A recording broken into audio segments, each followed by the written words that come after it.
Hello दोस्तों, मैं दिनेश चौधरी आप सभी का स्वागत करता हूं इस प्लेटफॉर्म पर जहां हम 10 डेज 10 यूनिट एक छोटे से प्रोग्राम के माध्यम से रिवीजन कर रहे हैं। ये जो एग्जाम का समय होता है ये बहुत ज्यादा महत्वपूर्ण होता है, जहां हमें बहुत कम समय में बहुत कुछ याद करना होता है, रिवाइज करना होता है। और असली में किसी बच्चे के सिलेक्शन का जो मूल आधार है, जो सिलेक्शन करवाने वाला जो मेन हिस्सा है वो यही है।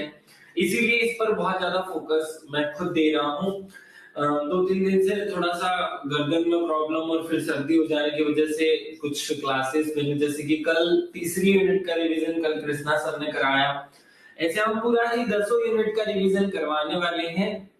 आप निश्चिंत रहें, आगे पीछे हो सकता है लेकिन 10 तारीख के पहले पहले 10 यूनिट का रिवीजन कंप्लीट हो जाएगा। आप सभी को गुड मॉर्निंग, जय श्री कृष्णा, राधे राधे, सभी का स्वागत है। हम मूल रूप से याद रखें कि एकमात्र उद्देश्य याद करना है, याद किए बिना कुछ नहीं चलेगा। हमें मूलतः जो सबसे ज्यादा मेहनत करनी है वो याद करने पर करनी है। बिना याद किए हम अपना सिलेक्शन नहीं ले सकते।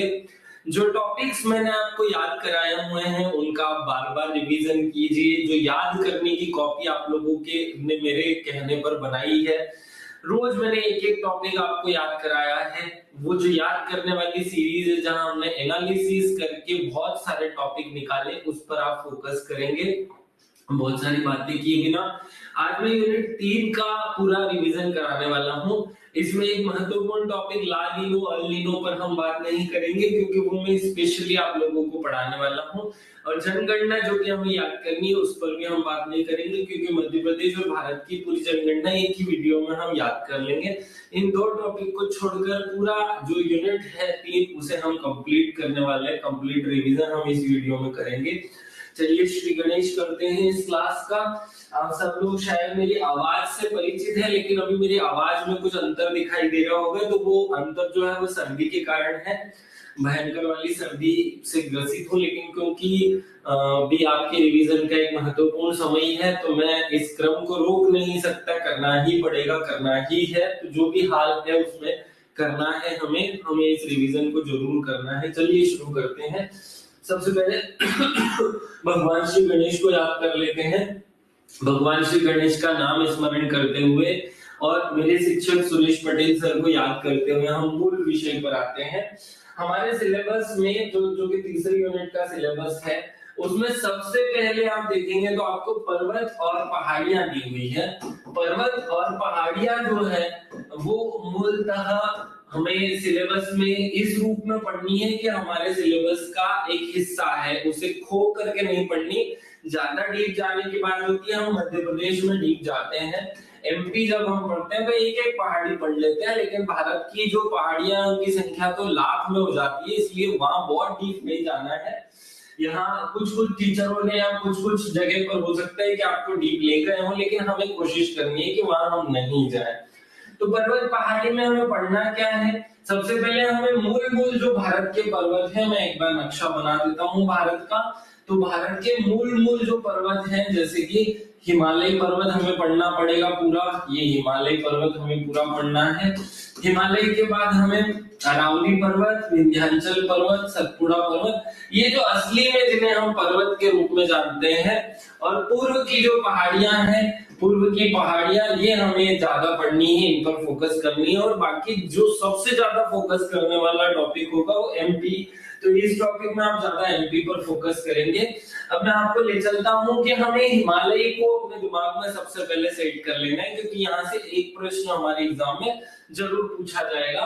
पहले हमें इमेज तैयार करनी होगी हिमालय की। तो आप लोग मेरे साथ में कोशिश कीजिएगा कि एक मैप बना लें, क्योंकि आज हम बहुत सारी चीजें मैप बनाए मैप्स की बजाय हम भारत के ऐसे मैप से पढ़ने वाले हैं जो हम खुद बनाएं, क्योंकि जब हम खुद बनाएंगे तो हम शायद उसे ज्यादा याद रख पाएंगे। मेरा प्रयास रहेगा कि आप सब लोग इसे अच्छे से याद कर लें। ये हमने भारत का मैप बनाया। अब मैं जानबूझकर इसके इस वाले हिस्से को और इस वाले हिस्से को थोड़ा चौड़ा कर रहा हूँ ताकि वहां पर हम बहुत सारे जो पर्वत हैं या जो पहाड़ियां हैं, पठार हैं, उन पर बात कर सकें। तो आप लोग अपनी कॉपी में जब भी आप रिवीजन करेंगे तो आप लोग पहले मुझे मेरा देखेंगे और देन फिर कोशिश करेंगे कि कहीं पे भी रफ पेज में आप अपनी तरफ से एक भारत का नक्शा बना लें। तो हम चलिए यात्रा शुरू करते हैं इस मूलतः जो हमें पढ़ना है उस विषय की यात्रा पर। इस तरीके से आपको अपना भारत का मैप बना लेना है और सबसे पहले याद रखना है हमें पढ़ना है हिमालय। तो हमें हिमालय किस रूप में पढ़ना है ये हमें समझ आता है। सबसे पहले हिमालय को 3 टुकड़ों में बांटा जाता है। पहला जो हिस्सा होता है हिमालय का उसे ट्रांस हिमालय कहते हैं। क्या कहते हैं? ट्रांस हिमालय। असली में ये हिमालय है ही नहीं, ये हिमालय के पहले हिमालय के स्थान पर जो एक पहले से पर्वत बना हुआ था वो था, लेकिन क्योंकि अब वो हिमालय से जुड़ा हुआ है इसलिए उसे हिमालय का ट्रांस मतलब पुराना हिस्सा कहा जाए। और यहाँ पर जो हिस्सा हिमालय का बना हुआ है उसे हम ट्रांस हिमालय कहते हैं। ये केवल इसी रूप में है, आपको ये इसी रूप में याद करना है। बस इतना सा हिस्सा भारत में पड़ता है, ज्यादातर हिस्सा इसका तिब्बत क्षेत्र में पड़ता है। और तिब्बत कहाँ पर है? तो आप सबको पता है कि यहाँ पर तिब्बत है, इसलिए इसे तिब्बत हिमालय भी कहा जाता है। बस आपको ये अपने दिमाग में घुसाना है कि हिमालय से पहले यहाँ एक बहुत छोटा हिस्सा हुआ करता था। अब मैं इस बात को वहां से नहीं लेकर आ रहा हूँ कि पहले पृथ्वी थी, फिर 2 हिस्से थे, अंगारा लैंड और गोंडवाना लैंड, फिर 2 टूटे, फिर ये हुआ वो हुआ, यूरेशियन प्लेट खिसकी, उससे एक पर्वत का निर्माण हुआ। हम सबको पता है कि हिमालय एक वलित पर्वत है, मतलब जो वलन के कारण बना, वलन के कारण जो पृथ्वी के 2 बड़े बड़े प्लेटों के बीच टकराव से वलन पड़ने से जो चीज बनी वो हिमालय है।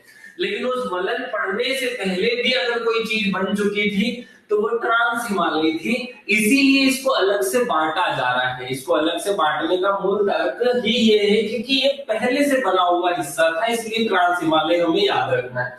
दूसरा हिमालय जो हमारा हिस्सा है जिसे हम असली में हिमालय कहेंगे, तो दूसरा हिस्सा हमारा हिमालय होगा जिसे आगे चलकर हम फिर से 3 भागों में बांटने वाले हैं।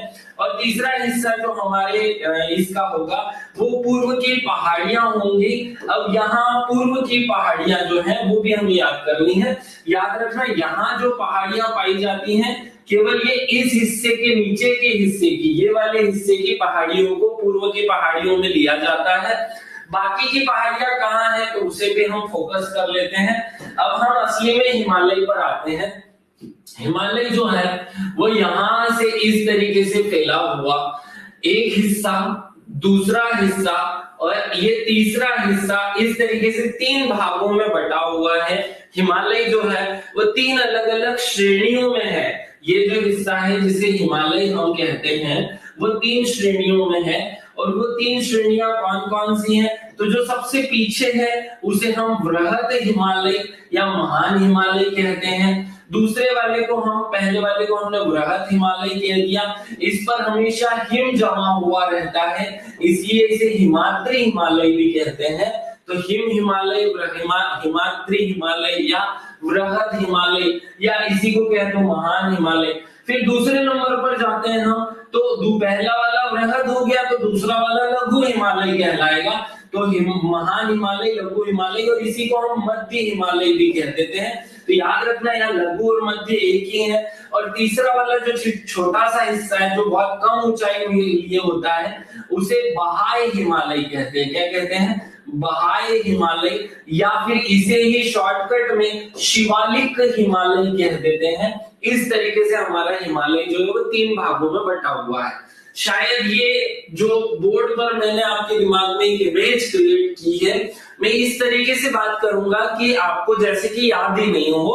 आपको बहुत सारा पहले से याद होगा लेकिन फिर भी मैं एक एक पॉइंट को कोशिश करूंगा कि क्लियर कर सकूं। अब मैं फिर से एक बार भारत का नक्शा बनाता हूं और सेम चीजें फिर से मैं आपको समझाने की कोशिश करूंगा। ठीक है, अब हम फिर से एक बार इसे समझें कि हमारा जो हिमालय है उसका ऐसा कुछ हिस्सा जो कि पहले से बना हुआ था उसे हमने एक नाम दे दिया ट्रांस हिमालय। और यहाँ पर एक और हिमालय का छोटा हिस्सा है जिसे हम कह दिया पूर्वी हिमालय या पूर्व की पहाड़ियां। ये भी हिमालय के कारण ही बनी, इसलिए ये भी हिमालय का हिस्सा है। तो पहला हिस्सा ट्रांस हिमालय, तीसरा हिस्सा पूर्वी पहाड़ियां, और यहाँ से यहाँ तक ये जो फैली हुई क्रम है, श्रेणी है, उसे हम असली में हमारा हिमालय कहते हैं। और यही हिमालय है जिसे 3 भागों में बांटा जाता है। कौन कौन से 3 भागों में? सबसे ऊपर वाला हिस्सा या तो महान कह दो या हिम से, बर्फ से ढके होने के कारण हिमाद्री हिमालय कह दो, या इसे ही हम बृहद हिमालय कह दो। ऐसे 3 नाम इसके महत्वपूर्ण मिलते हैं। दूसरा वाला जो हिस्सा है, क्योंकि ये बृहद है मतलब बड़ा है, तो दूसरा वाला उसके कंपैरिजन में लघु है, इसलिए इसे लघु हिमालय कहा जाता है, और इसे ही हम मध्य हिमालय भी कह देते हैं। तीसरा वाला हिस्सा जो है वो बहाई हिस्सा है, इसलिए बहाई हिमालय कहलाता है, बहाई हिमालय, या इसे ही हम शिवालिक हिमालय भी कहते हैं। शिवालिक कह दो या बहाई कह दो। अब ये जो 3 हिस्से हैं, यहाँ ये 3 श्रेणियां इस तरीके से, वहां से भारत के पंजाब वाले हिस्से से या भारत में जम्मू कश्मीर के निचले हिस्से से लेकर के पूर्वी हिस्से तक 3 श्रेणियां फैली हुई है। सबसे ऊपर वाली जो श्रेणी है उसका नाम आपको याद हो, वो महान या बड़ी है, इसलिए बृहद हिमालय कहलाएगी।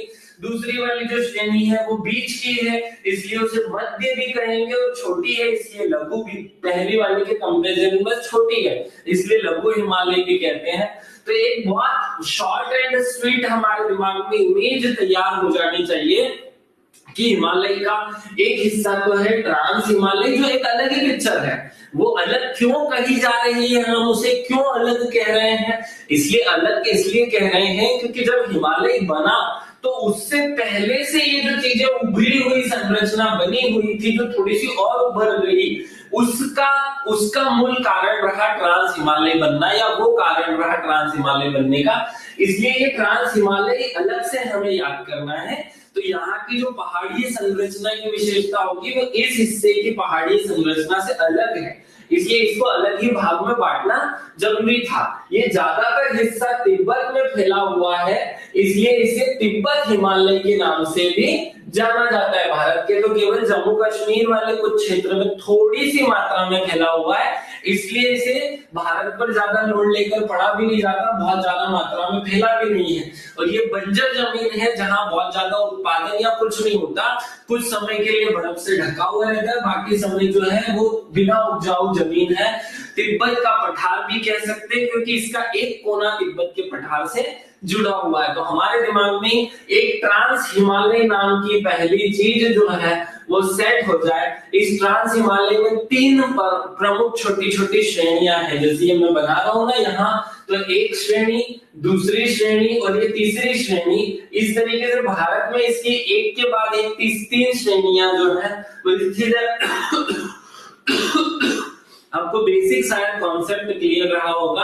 अब मुझे आप कमेंट करके बताओ कि इस सर्दी में मैं ये बात आपको अच्छे से समझा पा रहा हूँ या नहीं, कि हमने भैया क्या करना है, कुछ नहीं करना है, सिंपल सा एक लॉजिक है, एक हिमालय पढ़ना है और उस हिमालय के 3 हिस्से हमें पढ़ने हैं। सबसे पहला हमने कह दिया ट्रांस हिमालय, दूसरा वाला असली हिमालय जिसे हम हिमालय ही कह रहे हैं, और तीसरा वाला जो हिस्सा है उसका वो पूर्व की पहाड़ियां हैं। अब पूर्व की पहाड़ियां जो है उसमें हमें जो याद रखने वाला मूल कॉन्सेप्ट है, सब बच्चे ये समझते हैं कि पूर्व की पहाड़ी मतलब हमें पूरी पहाड़ियां याद करनी है। नहीं भाई, पूर्व की पहाड़ियों में भी एक कॉन्सेप्ट पिक्चर क्लियर कर लें। यहाँ अरुणाचल प्रदेश में पटकाई बोम ये वाला जो हिस्सा है वो इस हिमालय का फैला हुआ हिस्सा है, और जो नीचे का हिस्सा है जिसमें मिश्मी, अबोर, जो मीजो पहाड़ियां, नागा पहाड़ियां, ये वाला जो हिस्सा है हम इन्हें कह रहे हैं पूर्व की पहाड़ियां। पूर्वी पहाड़ियां इस हिस्से को कहा जाता है, ना कि ऊपर वाले हिस्से को। ऊपर वाली जो पहाड़ियां हैं, ऊपर वाली जो पहाड़ियां जो कि अरुणाचल प्रदेश या असम में फैली हुई है, वो अलग से पहाड़ी में काउंट नहीं होती, वो इसी हिमालय का हिस्सा है। दिमाग में बहुत शॉर्ट एंड स्वीट सेट हो जाए कि यहाँ जो पहाड़ियां नीचे नीचे, जिसमें मीजो पहाड़ी, जिसमें नागा पहाड़ी, जिसमें अबोर पहाड़ी, ये वाली जो पहाड़ियां आती हैं वो यहाँ हमें पूर्वी पहाड़ी के रूप में पढ़नी है, जो कि तीसरा वर्गीकरण कहला रहा है। तीसरा वर्गीकरण जो कि हिमालय का ही छोटी छोटी ऊंचाई वाली हिस्सा है पहाड़ियों का, जबकि यहाँ ऊपर की जो पहाड़ी है वो तो एक्सटेंडेड रूप है हिमालय का। इस हिमालय में 3 हिस्से हैं या 3 श्रेणियां हैं। पहली वाली श्रेणी सबसे ऊंचाई लिए हुए होती है, इसलिए इसे महान या वृहद और बर्फ से ढकी होने के कारण हिमाद्री हिमालय के नाम से जाना जाता है। दूसरा वाला ये वृहद है तो दूसरा वाला हिस्सा लघु कहलाएगा, तो वृहद और लघु। और तीसरा वाला हिस्सा बहाई है, इसलिए बाहर की तरफ है, इसलिए बहाई हिमालय या शिवालिक हिमालय कहलाएगा। तो ये वाला हिस्सा लघु हिमालय, या क्योंकि इस और इस भाग के मध्य में, इसलिए मध्य हिमालय के नाम से भी जाना जाता है। एक छोटा सा कॉन्सेप्ट अपने दिमाग में क्लियर हो। अब मैं आपको आगे क्या करने वाला हूँ, अब मैं एक एक हिस्से के अंदर चलने वाला हूँ। पहले मैं आपको ट्रांस हिमालय की कुछ बात बताऊंगा। तो ट्रांस हिमालय में तो आपका कलेजा ही निकल करके बाहर आ जाने वाला है। क्यों कहा है मैंने ये शब्द कलेजा निकल के बाहर आ जाएगा, क्योंकि एक कोड है कलेजा, क्योंकि 3 श्रेणियां उसके अंदर है, उसके भी 3 अलग अलग भाग हैं। तो हम ट्रांस हिमालय जब पढ़ेंगे तो आपको याद रखना है कि कलेजा निकाल करके बाहर दे रहा है। काराकोरम श्रेणी आपको याद करनी है, काराकोरम श्रेणी, दूसरी लद्दाख श्रेणी और तीसरी जास्कर श्रेणी, ये आपको याद करनी है ना। तो या तो काजल याद कर लो या कलेजा याद कर लो, इसमें 3 अलग अलग श्रेणियां हैं जो मैं आपको आगे बताऊंगा। अभी ओवरऑल जो बात है उसको फिर से रिपीट कर दूं। हमारा उत्तर का पर्वतीय जो प्रदेश है, उत्तर का पूरा पर्वत जो है उसे 3 भागों में बांटा जाता है, ट्रांस हिमालय या तिब्बतीय हिमालय, इसे एक अलग नाम दे दो। दूसरा हिमालय एक अलग चीज है, और तीसरी पूर्वांचल की पहाड़ियां। ये तीनों मिलाकर के बड़ा स्वरूप धारण कर ले तो वह हिमालय है, लेकिन असली में वो जो वलन के कारण बना वो ये वाला हिमालय था। ये 3 भाग आपको समझ में आ गए होंगे। अब मैं आपको पूर्व ट्रांस हिमालय के अंदर ले चलने का काम करूंगा। चलिए हम ट्रांस हिमालय के अंदर की यात्रा पर चलते हैं। ट्रांस हिमालय के अंदर क्या हमें मिलता है, तो ट्रांस हिमालय जो अधिकतर हिस्सा तिब्बत में फैला हुआ है, इसलिए इसे तिब्बत हिमालय भी कहते हैं। हमारे भारत में केवल ये ऊपर की जो हमारी गर्दन है, ये हमारी इस तरीके से जो गर्दन बनती है इस गर्दन में है, और वहां पर भी इस तरीके से 3 टुकड़ों में है, जो कि 3 श्रेणियां हैं। ये 3 श्रेणियां जो कि तिब्बत में फैली हुई हैं वो हमें याद रखनी है क्रम से, और वो क्रम से जो फैला हुआ है वही हमारे भारत का ट्रांस हिमालय है। और उसमें कौन कौन सी प्लेटें या कौन कौन सी जो चट्टानें या जो श्रेणियां हैं वो याद रखिएगा। पहले क आएगा, फिर ल आएगा और फिर ज आएगा। मतलब क से काराकोरम श्रेणी आएगा, फिर ल से लद्दाख श्रेणी आएगा और ज से जास्कर श्रेणी आएगा। ये इस तरीके से हमें 3 बातें अपने दिमाग में याद रखनी है। एग्जामिनर सिंपल प्रश्न यहाँ से यूं ही पूछेगा कि काराकोरम श्रेणी हिमालय के किस हिस्से में पाई जाती है, काराकोरम श्रेणी या लद्दाख श्रेणी या जास्कर श्रेणी कहाँ पाई जाती है। ये हमसे जनरल पूछे जाने वाले प्रश्न हैं। तो हमने पहला हिस्सा पढ़ना शुरू किया जो कि हमारा ट्रांस हिमालय है। अब इसके बारे में 2-3 फैक्ट मैं आपको बताता हूँ। ट्रांस हिमालय मूलतः यूरेशियन प्लेट का एक खंड है।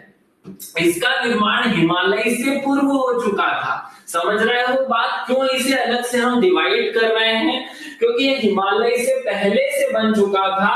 तो ये क्वेश्चन इस तरीके से एग्जाम में पूछ लिया जाता है कि हिमालय का कौन सा हिस्सा पहले से निर्मित हो चुका था, तो वो पहले से जो निर्मित हिस्सा था वही तिब्बत हिमालय या ट्रांस हिमालय कहलाता है। याद रखना, ये मुख्यतः पामीर के पठार से देखो यह श्रेणी पश्चिम में, यह श्रेणी पामीर की गांठ से मिल जाती है। इसका मुख्य विस्तार जम्मू कश्मीर राज्य से तिब्बत तक है, और तिब्बत से जुड़ा होने के कारण ही इसका नाम तिब्बत हिमालय या तिब्बेटियन हिमालय के नाम से नाम पड़ा। तो बस आपको ये याद रखना है, एक तरफ ये पामीर के पठार से और दूसरी तरफ तिब्बत से, और मध्य भारत के केवल और केवल जम्मू कश्मीर राज्य में आपको ये लाल रंग दिखाई दे रहा होगा। ये जो लाल रंग दिखाई दे रहा है ये पहली एक श्रेणी ये दूसरी एक श्रेणी और ये तीसरी एक श्रेणी, यहाँ से नीचे आएंगे तो ये हिमालय शुरू हो जाता है। ये आपको जो दिखेगा ना, ये हिमालय का पहला वाला हिस्सा, ये हिमालय का दूसरा वाला हिस्सा और ये हिमालय का तीसरा वाला हिस्सा, जिसमें हम 3 नाम दे दिए हैं। ऊपर वाले को ऊपर वाले को महान हिमालय या बृहद हिमालय, दूसरे वाले को लघु हिमालय या मध्य हिमालय और तीसरे वाले को हमने शिवालिक हिमालय नाम दे दिया। तो ये बहुत अपने दिमाग में कॉन्सेप्ट एकदम सेट हो कि ये ऊपर हिस्सा जो फैला हुआ है यही केवल ट्रांस है। ट्रांस भारत के केवल और केवल जम्मू कश्मीर हिस्से में है और कहीं पर है ही नहीं और कहीं पर फैला ही नहीं है ट्रांस। तो ट्रांस केवल जम्मू कश्मीर में है और ट्रांस के बारे में याद रखना कि अवसादी चट्टानों से बना हुआ है। देखो वैसे तो हमारा हिमालय जो है वो चट्टान कौन सी थी, यूरेशियन प्लेट, जब हमारी जो प्लेट यूरेशियन प्लेट के अंदर से जो मलबा निकला उससे बना। लेकिन ये जो ट्रांस हिमालय है ये उसका अवशेषों से, जो कि पहले से बन चुका था ना, अवशेषों से बना हुआ है, इसलिए अवसादी चट्टानों का है, अवसादी चट्टानों से बना हुआ है। कब से कब तक बना ये मत याद रखो। ट्रांस हिमालय वृहद हिमालय में शचल जोन या हिंज लाइन के द्वारा अलग होता है, ये याद रखना।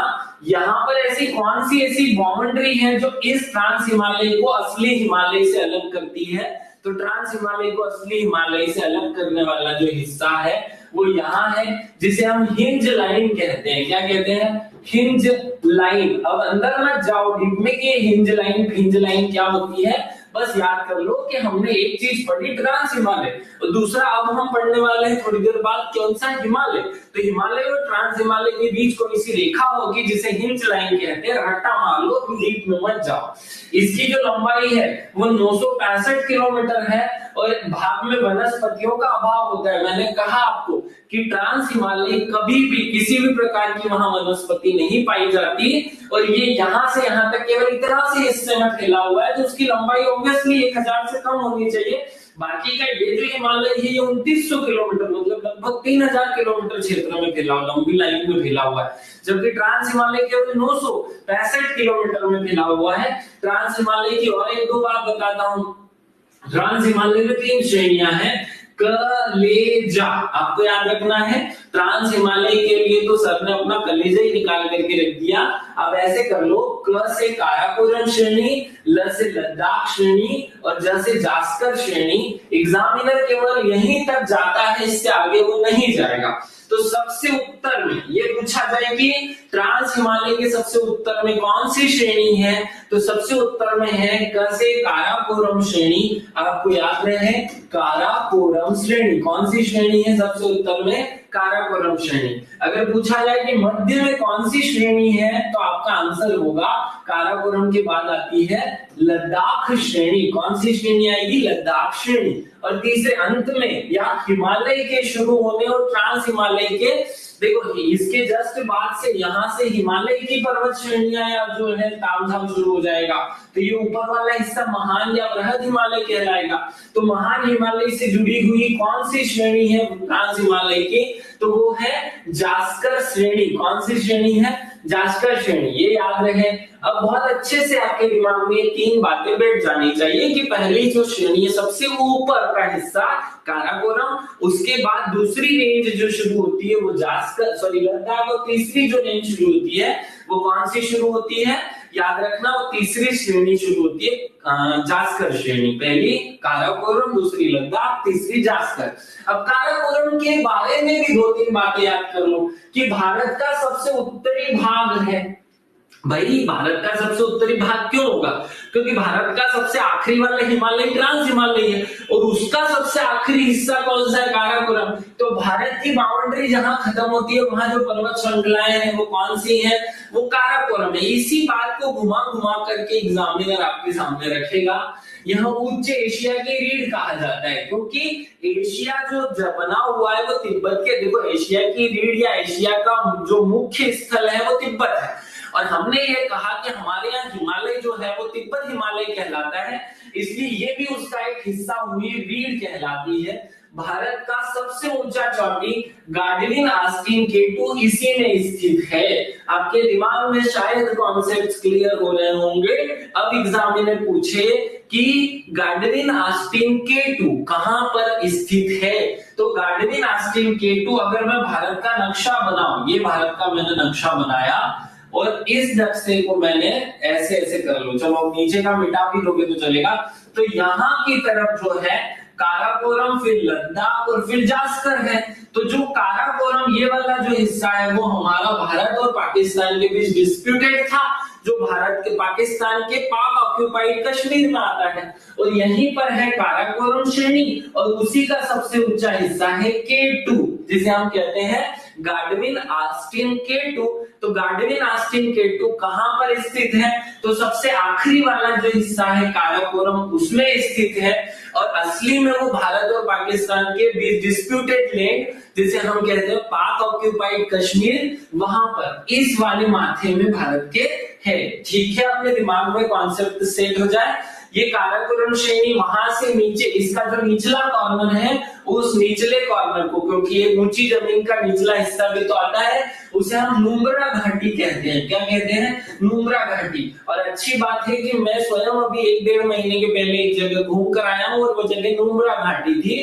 तो नुब्रा घाटी में खुद घूम कर आया हूँ अभी कुछ दिन पहले, 1-2 महीने ही हुए हैं। तो ये याद रखना, नुब्रा घाटी से शुरू हो जाती है काराकोरम श्रेणी।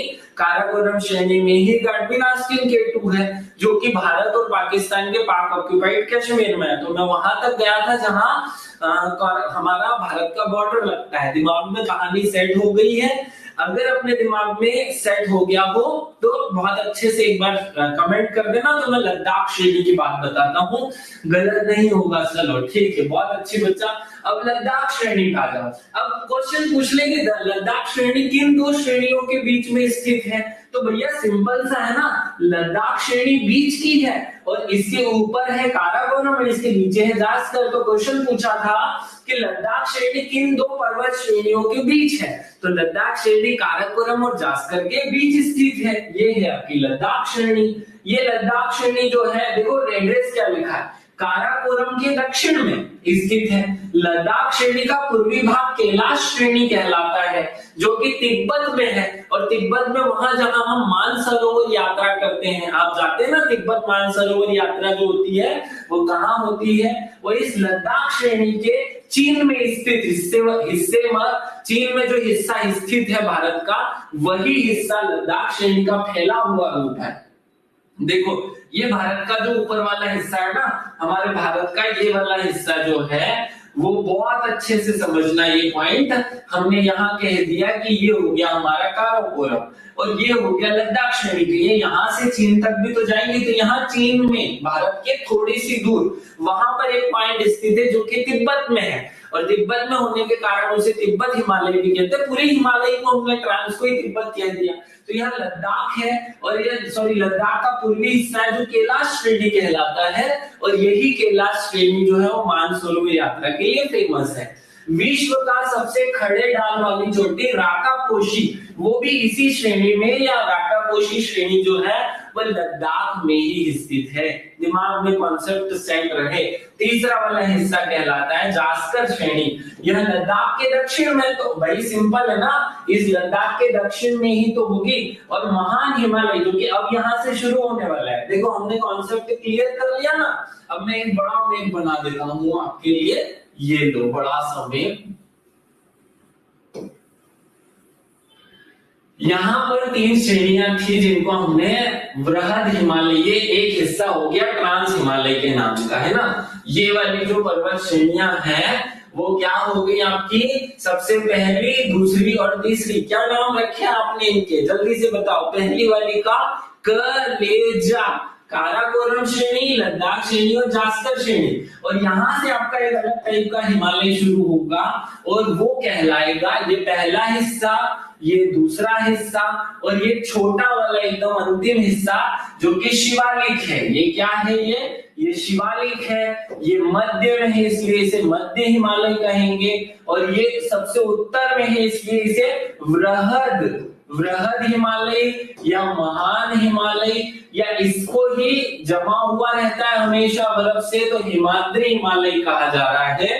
तो अब देखो एड्रेस बताना है इस जगह का, तो ये इसके और इसके बीच में है, और ये तो है महान हिमालय। या महान का बृहद कह दो या हिमाद्री कह दो, और ये ऊपर वाली जो है लद्दाख श्रेणी, तो ये लद्दाख श्रेणी और महान हिमालय के बीच में स्थित है। इसका एड्रेस हम ऐसे बता रहे हैं कि देखो लद्दाख के दक्षिण में और महान हिमालय के उत्तर में स्थित है। लद्दाख श्रेणी एवं जास्कर श्रेणी के बीच सिंधु नदी घाटी स्थित है। भाई सिंपल है ना, दो ऊंचे ऊंचे पहाड़ के बीच में सिंधु घाटी बह रही है, तो पूछा जाएगा कि सिंधु घाटी किस श्रेणी से बहती है, तो तीसरे वाला जो हिस्सा है जास्कर और दूसरे वाले हिस्से लद्दाख, इन दोनों के बीच से बहेगी अपनी सिंधु नदी घाटी। ये बह रही है सिंधु नदी घाटी। इसका विस्तार जम्मू कश्मीर और उत्तराखंड राज्यों में नंगा पर्वत से पर्वत श्रेणी तक है। याद रख लेना, हमारा जो तिब्बत वाला हिस्सा है वो भारत में कहां से कहां तक है, तो ये यहाँ पर है नामचा बरवा, सॉरी यहाँ पर है तिब्बत, इस वाले हिस्से में तिब्बत, हम इसको कह रहे हैं तिब्बत। तो ये तिब्बत का आखिरी कोना, ये जो हमारा ट्रांस हिमालय है, ट्रांस हिमालय का आखिरी कोना जो है वो कहां तक है, वो नंगा पर्वत तक है। कौन से हिस्से तक? नंगा पर्वत तक है ना। अब ये जो बीच में हिस्सा है ये है हमारा महान हिमालय या मूल हिमालय जिसे हम कहेंगे हिमालय। ये जो हिमालय है ये कहां से कहां तक फैला हुआ है, तो हिमालय जो है वो इस नागा पर्वत से लेकर नामचा बरवा तक फैला हुआ है। नामचा बरवा, बस ये दो याद कर लेना। पहला हिस्सा उत्तर में हमारा तो है नहीं, तिब्बत से लेकर नंगा पर्वत तक पहला हिस्सा जिसे ट्रांस हिमालय कहते हैं, दूसरा हिस्सा नागा पर्वत से लेकर नामचा बरवा तक फैला हुआ है। तीसरा हिस्सा तो इधर की पहाड़ियां हैं, वो तो कहीं फैली ही नहीं है बेचारी विष्णु या गोर वाली जो पहाड़ियां, हमने दिमाग में सेट हो जाइए कहानी। शायद आपके दिमाग में एक कॉन्सेप्ट क्लियर रहा होगा ट्रांस हिमालय का। अगर पूरी तरह ट्रांस हिमालय हमारे दिमाग में अच्छे से सेट हो गया हो, तो अब हम दूसरे वाले हिस्से पर आते हैं। गंगा नदी कहां से बहेगी वो बताऊंगा, सिंधु कहां से बह गई हमने ये देख लिया, सिंधु कहां से बह गई भैया, तो ये वाला जो हिस्सा है तीसरी श्रेणी और महान हिमालय, इन दोनों के ऊपर वाले हिस्से मतलब कि आपके लद्दाख और काराकोरम मतलब ट्रांस हिमालय से। अब अगर एग्जाम में क्वेश्चन आ जाए कि सिंधु नदी हिमालय के किस भाग से निकलती है, तो ट्रांस हिमालय से निकलती है। सिंपल प्रश्न बनेगा, है ना, हमें ये याद होना चाहिए। चलो अब हम आगे बढ़ेंगे। अब हमारा जो हिमालय वाला हिस्सा है उस पर चलेंगे। हिमालय में ये तीन लेजर बनी हुई है, तीन श्रेणियां बनी हुई। ऊपर वाला तो हो गया हमारा ट्रांस, उसको छोड़ दो। ये वाला पहला हिस्सा है जिसको ग्रेटर हिमालय कहेंगे हम। महान का इंग्लिश ट्रांसलेशन ग्रेट, तो ग्रेटर हिमालय इसीलिए बना। ये दूसरा वाला लघु, तो लघु को हिंदी में कहेंगे, लघु का इंग्लिश ट्रांसलेशन होगा लेस, लेजर हिमालय। तो ये ग्रेटर हिमालय, ये लेजर हिमालय, और तीसरा वाला हुआ शिवालिक हिमालय। इनके एक साधारण नाम हमें याद हो जाए, ये आपको यहाँ मेल में दिखाई दे रहा होगा। ये यहाँ से इस तरीके से पूरे पूरे पूरे रास्ते में फैले हुए पर्वत है। पुराना वाला जो हिस्सा अभी हमने देखा तिब्बत, वो केवल इस ऊपर के चोटी में, मतलब उसका भारत का जो टोपी वाला हिस्सा है उसमें फैला हुआ है, और नीचे वाला हिस्सा जो है वो यहाँ से वहां तक लंबा चौड़ा कौन से आकार में? चाप के आकार में। कौन से आकार में फैला हुआ है? चाप के आकार में। ये चाप के आकार में फैला हुआ है, आप याद रखेंगे। हिमालय पर्वतीय प्रदेश तीन समानांतर श्रृंखलाओं के रूप में है, जो उत्तर से दक्षिण में क्रमशः तीन नाम से जाना जाएगा। पहला, सबसे ऊंची पहाड़ियों का ग्रुप होने के कारण वृहद कहा। वृहद शब्द का मतलब होता है ऊंचा, वृहद मतलब ऊंचा, तो ऊंची ऊंची पहाड़ियों का हिस्सा वृहद हिमालय। तो वृहद हिमालय, आंतरिक हिमालय या हिम हिमालय या हिमाद्री हिमालय कह दो इसको। हिम हिमालय, हिमाद्री हिमालय, बहुत सारे नाम और भी रखे जा सकते हैं। आपको मूलतः याद रखना है वृहद, फिर दूसरा लघु और तीसरा बाहरी। तो शिवालिक जो है वो बाहरी हिमालय है, और बीच वाला हिस्सा लघु हिमालय है, ऊपर वाला हिस्सा जो है वो वृहद हिमालय है। दूसरा वाला हिस्सा हिमालय या हिमाचल श्रेणी, देखो ये हिमाद्री है, ये हिमाचल है। और तीसरा वाला उप हिमालय या बहाई हिमालय या शिवालिक हिमालय। इस तरीके से हमारे दिमाग में एक कॉन्सेप्ट सेट हो जाए। क्या कॉन्सेप्ट सेट करना है भैया, कि देखो ये जो हिस्सा है ये वाला जो भारत के ये मैं पर्वत बनाने की कोशिश किया। ऊपर वाला जो हिस्सा है वो तो हो गया हमारा ट्रांस हिमालय। कौन सा हो गया? ट्रांस हिमालय। ये ऊपर तो जाना ही नहीं है। अब यहाँ जम्मू कश्मीर के निचले हिस्से से पहली स्टोरी शुरू होती है और वो वहां तक कॉर्नर तक जाएगी, जो बड़ी बड़ी ऊंचाई होने के कारण वृहद हिमालय कहलाएगी। दूसरी वाली जो हिस्सा है वो दूसरा हिस्सा लघु हिमालय कहलाएगा, क्योंकि ऊंचा है। इसकी औसत ऊंचाई 6500 मीटर है और इसकी औसत ऊंचाई 3000 मीटर है। देखो इसी चक्कर में तो ये वृहद और लघु हो गया, दिमाग में कॉन्सेप्ट सेट हो जाए। और नीचे वाला हिस्सा तो बेचारा गरीब है, उसे हम कहेंगे शिवालिक हिमालय। ये बहुत ही छोटा है, शिवालिक हिमालय। इसकी ऊंचाई जो है वो 1500 के आसपास है, 1500 मीटर के आसपास औसत ऊंचाई है उसकी। तो दिमाग में कॉन्सेप्ट सेट हो, ट्रांस हिमालय पढ़ लिया, ऊपर का कहानी खत्म। अब हम ट्रांस की बात नहीं करेंगे, अब हम हिमालय के 3 हिस्सों की बात करेंगे, जिसमें सबसे ऊपर का हिस्सा कौन सा है?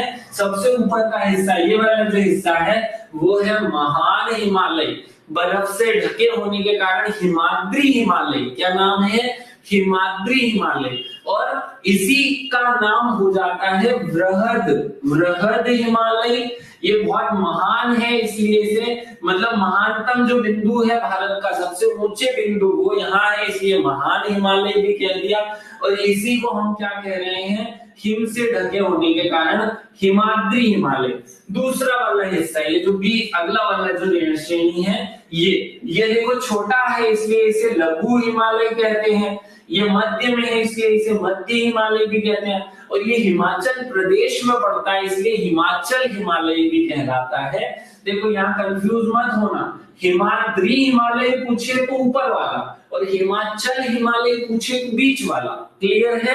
और तीसरा वाला जो हिस्सा है वो तो बहुत गरीब है, वो तो निचला हिस्सा है, शिवालिक हिमालय। शिवालिक हिमालय को बहाईतम हिस्सा कहा जाता है, इसीलिए इसे बहाई हिमालय या शिवालिक हिमालय कहेंगे। तो शायद आपके दिमाग में नाम जो है वो क्लियर हो गए होंगे कि अब हमें 3 पर्वत श्रेणियां पढ़नी है। और उनमें पहली जो पर्वत श्रेणी है वो कौन सी है? पहली पर्वत श्रेणी ग्रेटर हिमालय या महान हिमालय। दूसरी वाली भी याद हो, तीसरी वाली भी याद हो। कॉन्सेप्ट जो है एकदम दिमाग में, कॉन्सेप्ट जो है मतलब जो मूल जो हिस्सा है वो हमारे दिमाग में क्लियर हो। आगे बढ़े, यहां से अगर इजाजत हो तो अगली स्टेप में अब मैं वृहद हिमालय की विशेषता बता दूं, लघु की हिमालय या मध्य की विशेषता बता दूं और उप हिमालय या शिवालिक की विशेषता बता दूं। चलो बताना शुरू करता हूं। पहले जो हमारा महत्वपूर्ण हिस्सा है वो वृहद हिमालय है।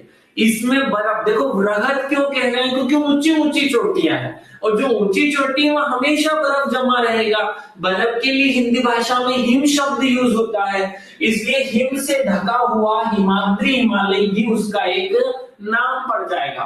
सर्वोच्च हिमालय, महान हिमालय, हिमाद्री हिमालय या आंतरिक हिमालय, ऐसे कुछ नाम आए तो आपको समझ जाना है, क्लिक करना दिमाग में कि हिमालय का सबसे ऊंचा वाला हिस्सा। इसे ही हिमाद्री, इसे ही सर्वोच्च, इसे ही महान, इसे ही आंतरिक हिमालय भी कहते हैं। समझ जाना। इसका आंतरिक भाग आर्कियन शेल जैसे ग्रेनाइट, नीस, सिस्ट जैसे सेलों से बना हुआ है और आखिरी का हिस्सा जो है वो कायांतरित सेलों से बनाया हुआ है। बहुत डीप में याद करने की जरूरत नहीं है। नांगा पर्वत से नामचा बरवा यही हिस्सा फैला हुआ है। कहां से? नामचा बरवा और नंगा पर्वत, यहाँ पश्चिम में नंगा पर्वत, जहां का क्या खत्म हो रहा था? हमारा ट्रांस हिमालय खत्म हो रहा था और वहां से लेकर नामचा बरवा तक फैला हुआ है एक चाप के रूप में। इसे महान क्यों कहते हैं? इसे महान इसलिए कहते हैं या इसे वृहद क्यों कहते हैं? समझना, इस दुनिया की जितनी भी सबसे ऊंची ऊंची चोटियां हैं, दुनिया की जो टॉप 5 ऊंची चोटी है वो सारी इस हिस्से में है। तो भारत नहीं, विश्व, भारत का सबसे ऊंचा तो कहां हो गया था? हमने देख लिया अभी, ऊपर था वो तो भारत और पाकिस्तान के ऑक्यूपाइड कश्मीर में, जो कि ट्रांस हिमालय में है। लेकिन विश्व का सबसे ऊंचा चोटी कौन सा है?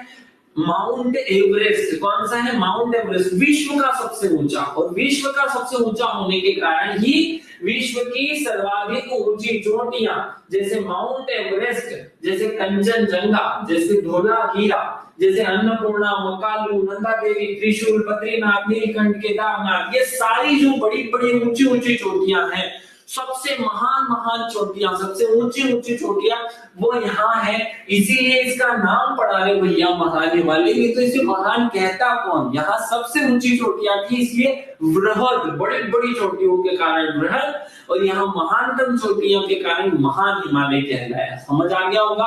माउंट एवरेस्ट जो इसमें है उसे तिब्बत में चोमो लुंगम कहते हैं और उसे नेपाल में सागर माथा कहते हैं। इसकी सबसे ऊंची चोटी है हिमाद्री हिमालय या महान हिमालय की सबसे ऊंची चोटी कौन सी हुई? माउंट एवरेस्ट, जो विश्व की सबसे ऊंची चोटी है।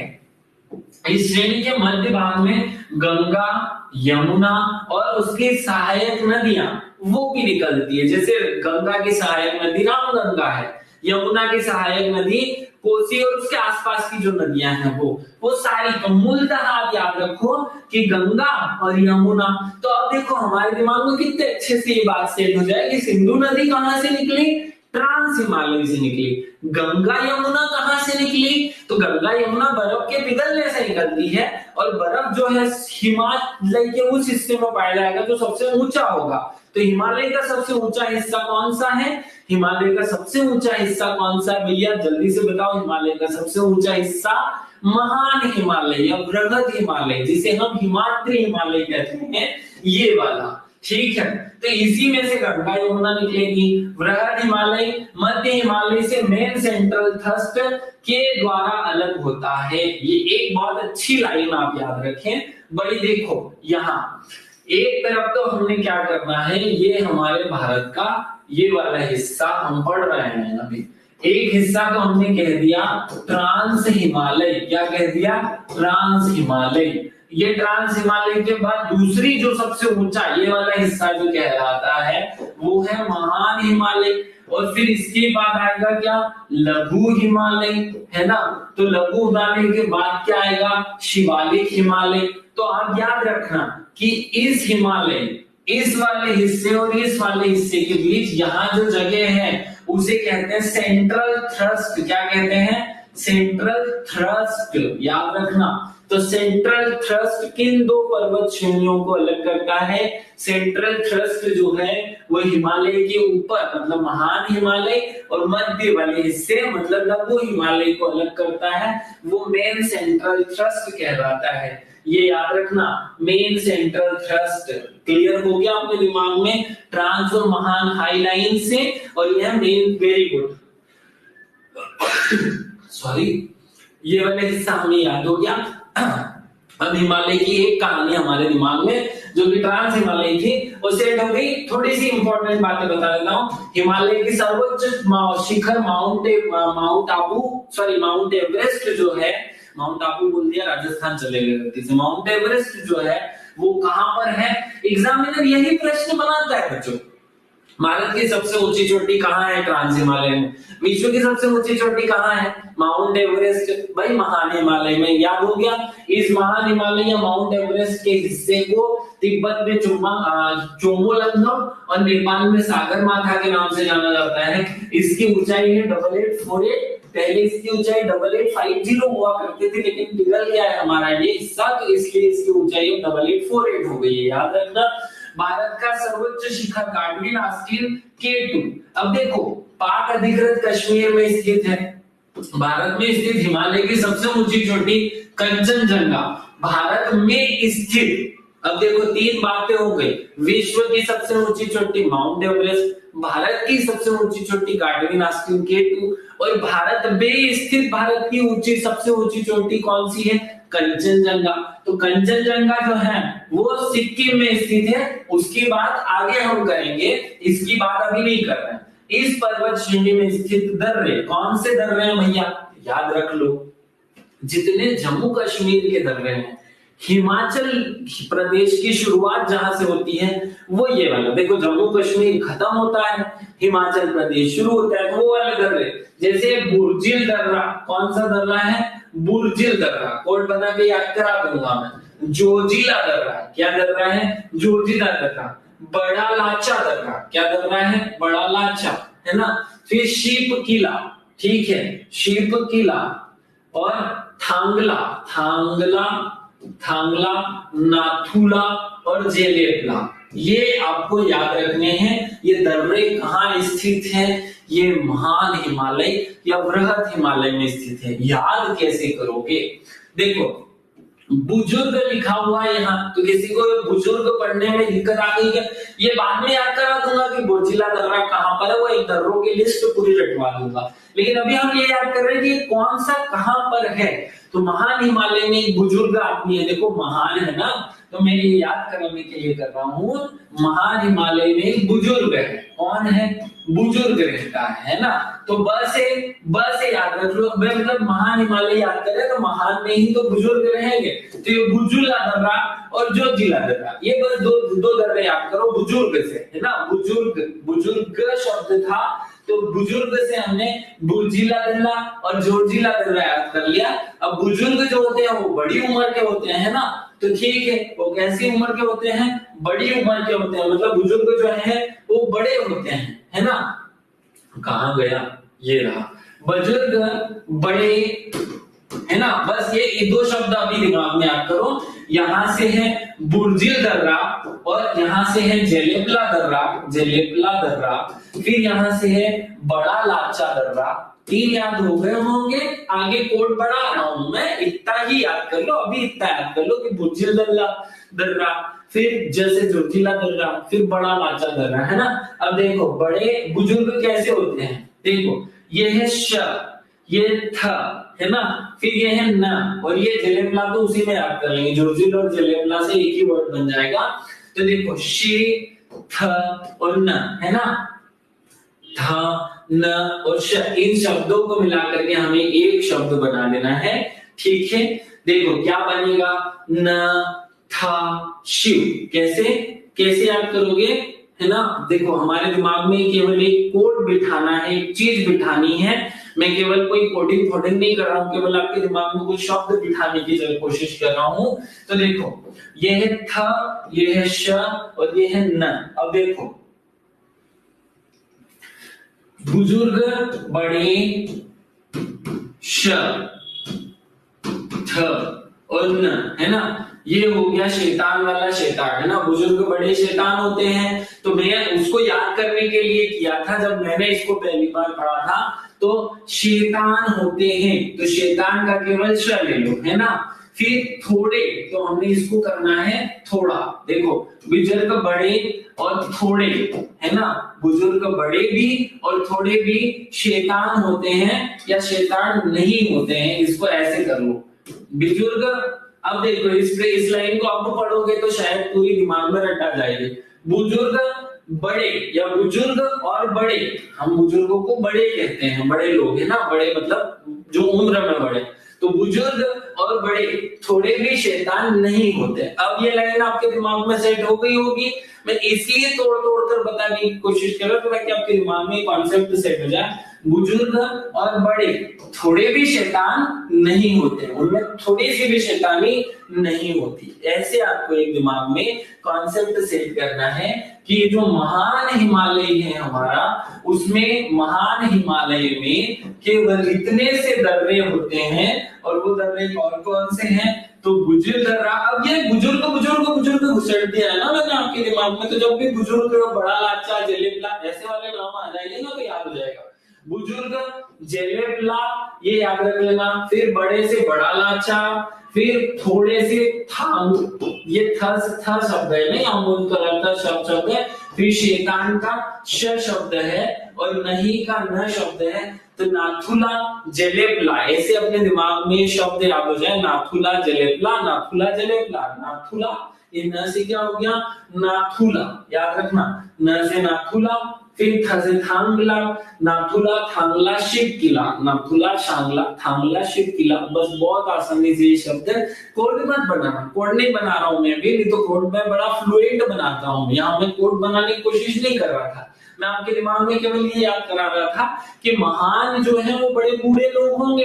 बड़े बूढ़े कहते ना हम एक शब्द में, बड़े बूढ़े, तो बस ये बड़े बूढ़े जहां आ जाएंगे वो शैतानी नहीं करेंगे, बस ऐसा कोई एक दिमाग में सेट हो जाए, क्योंकि अब थोड़ी देर में आपको एक कोड भूलना रहेगा, क्योंकि कोड हम आगे स्मूथ जब चीजें रहेंगी तब याद करेंगे। तो शायद आप लोग ये एक हिस्सा याद कर चुके हो। चलो, हिमालय का एक बड़ा हिस्सा महान हिमालय खत्म होता है। हिमालय की सबसे ऊंची ऊंची चोटियां कहाँ आती है भैया? हिमालय की सबसे ऊंची ऊंची चोटियां हिमालय के ऊपर वाले हिस्से महान हिमालय में होती है। दूसरे वाले हिस्से की बात करेंगे हम, जिसे हम लघु हिमालय या हिमाचल हिमालय कहेंगे। तो ये ऊपर वाले महान हिमालय और हिमाचल हिमालय के बीच का हिस्सा होगा, इसमें कोई टेंशन की बात ही नहीं है। तो इसका विस्तार जो है मुख्य हिमालय के दक्षिण में ये पूर्व पर्वत पीक कैम्ब्रियन पेलोजोइक चट्टानों से बना हुआ है। पीर पंजाल श्रेणी से इसका पश्चिमी विस्तार है। तो देखो भैया, वो नागा पर्वत से नामचा बरवा तक चलता है और ये पीर पंजाल के सिमिलर चलती है, बस हमें ये याद रहे। आगे 80 से 100 किलोमीटर के बीच इसकी ऊंचाई है। इसकी औसत ऊंचाई जो 3700 से 4500 होती है, जबकि जो महान हिमालय है उसकी औसत ऊंचाई 6500 थी। देखो, बृहद वाले या महान हिमालय की औसत ऊंचाई 6500 थी, इसकी औसत ऊंचाई 3.5 से 4.5 हो गई। इसके ढालों पर कोणधारी वन और छोटे छोटे घास के मैदान पाए जाते हैं, जिन्हें कश्मीर में मर्ग, जैसे गुलमर्ग, सोनमर्ग, याद रखना।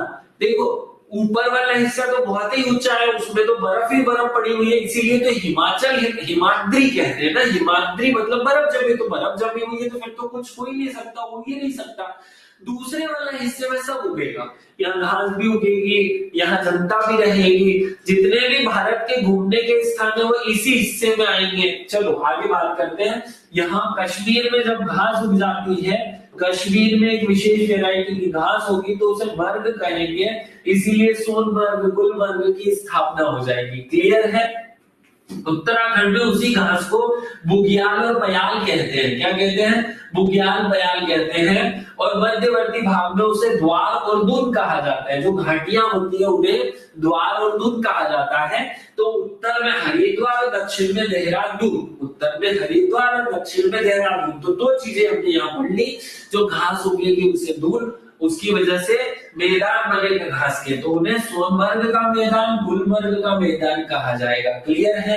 जो घाटियां होंगी उनको द्वार और दून कहेंगे। तो द्वार मतलब हरिद्वार हो जाएगा और दून मतलब देहरादून हो जाएगा। अब मैं आपको बता दूं कि भारत के जितने घूमने जाने के स्थान बने हुए हैं, 2-4 को छोड़ करके, वो सारे के सारे यहीं पर स्थित है। हर चीज हमारी यहीं पर स्थित है, याद रख लेना। देखो, विवर्तनिक दृष्टि से हिमालय का प्राय शांत हिस्सा है। भारत के प्रसिद्ध स्वास्थ्य वर्धक स्थल जितने भी हैं, सारे के सारे, कोई लाइन से नाम ले लो, शिमला, कुल्लू, मनाली, नैनीताल, फैनीताल, ये वो, रानीखेत, दार्जिलिंग, सबका सब, मसूरी, नैनीताल, जो आपके दिमाग में आएगा ना वो सब यहीं पर स्थित होगा। इसे लघु हिमालय निचले होने के कारण लघु हिमालय, इसके बाद आएगा शिवालिक हिमालय। ये पॉइंट मत पढ़ना, कंफ्यूज हो जाओगे। तो ये वाला महान हिमालय, लघु हिमालय और फिर शिवालिक हिमालय। अब देखो, हमने ट्रांस हिमालय और इन दोनों के बीच में मेन वो लाइन क्या याद की थी? कौन सी लाइन थी दिव्या, बताओ जल्दी से। कि ट्रांस हिमालय और मूल हिमालय के बीच में एक लाइन खींची जाएगी, हिमालय, है ना। ये इन दोनों के बीच में एक लाइन है जिसे हम क्या कहते हैं? अब हिमालय के 3 हिस्से हैं। 3 हिस्से कौन से हैं? महान हिमालय, लघु हिमालय और फिर बहाई हिमालय। तो महान और लघु के बीच एक लाइन है जिसे सेंट्रल थ्रस्ट कहेंगे। इस लघु और बृहद के बहाई के बीच में एक लाइन है जिसे मेन बाउंड्री कहते हैं। क्या कहते हैं? मध्य हिमालय और शिवालिक हिमालय के बीच मेन बाउंड्री फॉल्ट पाई जाती है। तो ये यहाँ हो गया मेन बाउंड्री फॉल्ट, यहाँ हो गया main boundary thrust, main boundary या मेन सेंट्रल थ्रस्ट हमने कह दिया। आपके दिमाग में ये याद रहे। और सबसे ऊपर ये वाली जो हिस्सा था उसे हाई लाइन कहते हैं। ठीक है। तो ट्रांस हिमालय और हिमालय के बीच में होती है हाई लाइन। इसके महान हिमालय और लघु हिमालय के बीच होता है मेन सेंट्रल थ्रस्ट। लघु हिमालय और बृहद हिमालय के बीच में होता है फॉल्ट लाइन। क्या होता है? Fault line. याद हो गया, रटा गया होगा। इसमें वीर पंजाल श्रेणी, धोलावीरा श्रेणी, नागा टिब्बा श्रेणी और महाभारत श्रेणी ये मूलतः पाई जाती है। कहाँ पाई जाती है? देखो, ये बीच वाले हिस्से को हम लघु कह रहे हैं, कभी भी कंफ्यूज मत होना। लघु जब शब्द आ जाए तो वो बीच वाला हिस्सा है। मध्य हिमालय, लघु हिमालय एक ही होता है। यहाँ कौन कौन सी श्रेणियां हैं, है ना? तो देखो, पीर पंजाल श्रेणी है, फिर धोलावीरा श्रेणी है। कौन सी श्रेणी है? धोलावीरा, है ना? धोलावीरा। तो पीर, धोला, नंगा, नागा टिब्बा और महाभारत। ठीक है। अब देखो, इसको याद नहीं करना, अपने आप याद हो जाता है भाई। धोने के लिए ये जो नंगा है, ये नंगा, फिर धोया, है ना? ये पीर, फिर पहना। समझना है, इसको कोडिंग नहीं कर रहा हूं मैं, अपने दिमाग में। देखो, पहले क्या हुआ? नंगे हो गए, फिर धो लिया और फिर कपड़े पहन लिए। भाई ठीक है ना, हमें शरीर जब नहाते हैं तो हम क्या करते हैं? नंगे हो जाते हैं, फिर धो लेते हैं और फिर पहन लेते हैं। तो पहन लेते हैं मतलब पीर पंजाल, धो लेते हैं मतलब धोलावीरा, नंगा पर्वत। तीनों अपने दिमाग में सेट हो जाए, इसको याद मत करो। यानी महाभारत, बस ये तो याद ही रहेगा, महाभारत लघु हिमालय में स्थित है। दिमाग में कोडिंग मत करो, क्योंकि मैं यहाँ कोडिंग उछेलूंगा तो शायद, मैं डर रहा हूँ कोडिंग करवाने से। मैं कोडिंग करवाऊंगा ना तो आपकी एक कोडिंग दूसरे में जाके चिपक जाएगी, इसलिए मैं खुद डर रहा हूँ कि मैं कोडिंग नहीं कर रहा हूँ यहाँ। ठीक है, अब आपको याद हो गई होगी। चलो, अब तीसरा आखिरी हिस्सा जो है वो शिवालिक हिमालय या बहाई हिमालय है। तो बहाई हिमालय जो सबसे निचला हिस्सा है, बाहर का हिस्सा है, नवीनतम श्रेणी है। तो पूछा जाए कि हिमालय का सबसे नवीनतम हिस्सा कौन सा है? नवीनतम हिस्सा, तो याद रखना, सबसे नवीनतम हिस्सा है शिवालिक हिमालय। सबसे बाहरी हिस्सा कौन सा है? तो आंसर होगा शिवालिक हिमालय। याद रहे, सबसे बाहरी, सबसे नवीनतम। इसका निर्माण काल मध्य मायोसीन से निम्न प्लेस्टोसीन या सेनोजोइक युग है। ये याद नहीं रहेगा, छोड़ दो इसको। शिवालिक श्रेणी लघु हिमालय से दक्षिण में अवस्थित है। इसका विस्तार पश्चिम में पंजाब से पोतवार बेसिन से प्रारंभ होकर पूर्व में कोसी नदी तक जाता है। दिमाग में केवल इसके जरा सी केवल इतनी याद रख लो कि पंजाब से, जम्मू कश्मीर से शुरू नहीं हो रहा है, ये पंजाब से शुरू होकर के कोसी नदी तक जाता है। बस इतना याद कर लो। यह हिमालय पर्वत श्रृंखला नवीनतम भाग है, हमें पता चल गया। गोरखपुर के समीप हुंडवा श्रेणी और पूर्व में चूरिया मुरिया श्रेणी कहा जाता है। कितने सरल नाम है। देखो, ये मैदानी हिस्से से टच होने वाला है भाग है। तो उत्तर प्रदेश, उत्तराखंड, यहाँ जो पाया जाएगा या इसके निचले हिस्सों में जो पाया जाएगा वो शिवालिक हिमालय है। तो इसको गोरखपुर के समीप हुंडवा श्रेणी और इसे पूर्व में चूरिया मुरिया श्रेणी भी कहा जाता है। तो चूरिया मुरिया श्रेणी कहाँ पर स्थित है? शिवालिक में। हुंडिया श्रेणी कहां पर से स्थित है? शिवालिक में। बड़े सिंपल याद रहे। अब ये देखो, आपको मैंने जब पहली बार पढ़ाया था तो कहा था कि भाई हमारे हिमालय में हमें 3 चीजें पढ़नी है, और वो 3 चीजें कौन कौन सी हैं? वो 3 चीजें हैं, वो हमारा पहला ट्रांस हिमालय, दूसरा हमारा हिमालय और तीसरा इसके अंदर में यहाँ पर ये पहाड़ियां। ये पहाड़ियां अभी नहीं पढ़ा रहा हूं, ये आखिरी में पढ़नी है। लेकिन यहाँ पर भी कुछ पहाड़ियां हैं जो कि शिवालिक का हिस्सा होती है। याद रखना, पूर्व में कुछ पहाड़ियां जो ऊपर वाले हिस्से में है, अरुणाचल प्रदेश में, असम में, वो अरुणाचल प्रदेश में डाफला, मीरी, अबोर, मिश्मी, ये जो पहाड़ियां हैं वो शिवालिक हिमालय का हिस्सा है। वो शिवालिक हिमालय के अंदर आता है। शिवालिक को लघु हिमालय से अलग करने वाली घाटियों को पश्चिम में दून और पूरब में द्वार कहते हैं। तो ये रटना पड़ेगा, क्योंकि एग्जामिनर ने यहाँ से पूछ लिया पश्चिम में क्या कहा जाता है और पूर्व में क्या कहा जाता है। तो देखो, पश्चिम में दून कहा जाता है और पूर्व में द्वार कहा जाता है। अब देखो, पूर्व में हम जब घर बनाते हैं तो हम उस दिशा में घर बनाते हैं जिस दिशा में सूर्य उगता है। सूर्य हमारा पूर्व से उगता है, तो घर का द्वार किस दिशा में होना चाहिए? पूर्व दिशा में होना चाहिए, ठीक है। और पश्चिम में दून, है ना, हमारी दून होनी चाहिए। तो पश्चिम में दून और पूर्व में द्वार, ऐसे हमें रट करके रखना है। दून और द्वार जो है वो शिवालिक के निचले हिस्से में है, याद रह जाएगा, देहरादून, हरिद्वार। आपके दिमाग में कॉन्सेप्ट सेट हो गया होगा। अब आपका प्रश्न हो सकता है कि भैया ये कहां पर है? तो हमें उत्तराखंड में ये सब दर्शनीय स्थल देखने को मिलते हैं। आपके हिमालय का बहुत महत्वपूर्ण वाला जो हिस्सा है वो लगभग पूरा हो चुका है। थोड़ी सी बातें आप पढ़ लो। पूर्वांचल की पहाड़ियां, अब देखो पूर्वांचल की पहाड़ी में ये जो हमारा भारत का ये वाला हिस्सा है ना, कौन सा वाला हिस्सा है? ये वाला हिस्सा है ना। ये वाले हिस्से को हम, ऊपर का जो हिस्सा है ये तो हमने कह दिया कि ये तो शिवालिक का हिस्सा है। तो केवल ये नीचे जो पहाड़ियां हैं केवल ये लेनी है। और नीचे कौन कौन सी पहाड़ियां हैं? तो देखो यहाँ सबसे नीचे मिजो हिल्स है, यहाँ है इसके जस्ट आगे यहाँ नागा हिल्स है। तो नागा हिल्स जो हम राज्य पढ़ते हैं ना उनमें नागा, मिजो, ये वाला जो हिस्सा है देखो यहाँ आपको दिख रहा होगा, ये जो लाल कलर से है ये वाला शिवालिक है। और ये जो हरे कलर का हिस्सा है ये वाला, ये आपका पूर्व की पहाड़ियां या पूर्वांचल की पहाड़ियों के नाम से जाना जाएगा।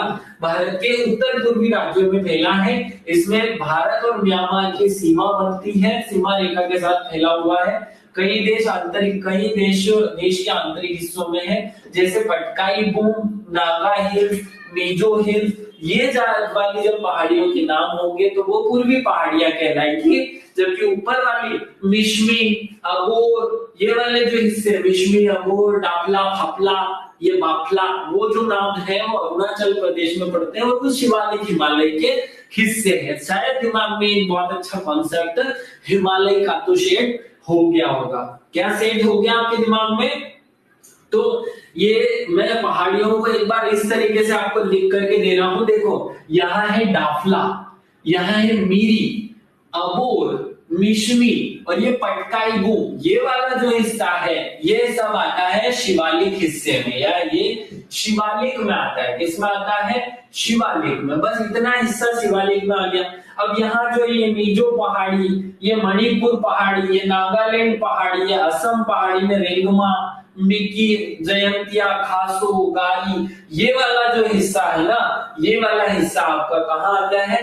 पूर्वी पहाड़ी में। शायद आपके दिमाग में बहुत सारे कॉन्सेप्ट सेट हो गए होंगे और इसी के साथ हमारा हिमालय वाला हिस्सा समाप्त होता है। हिमालय के बाद अब हम हिमालय को ये एक अलग पैटर्न में पढ़ेंगे और वो पैटर्न कौन सा है?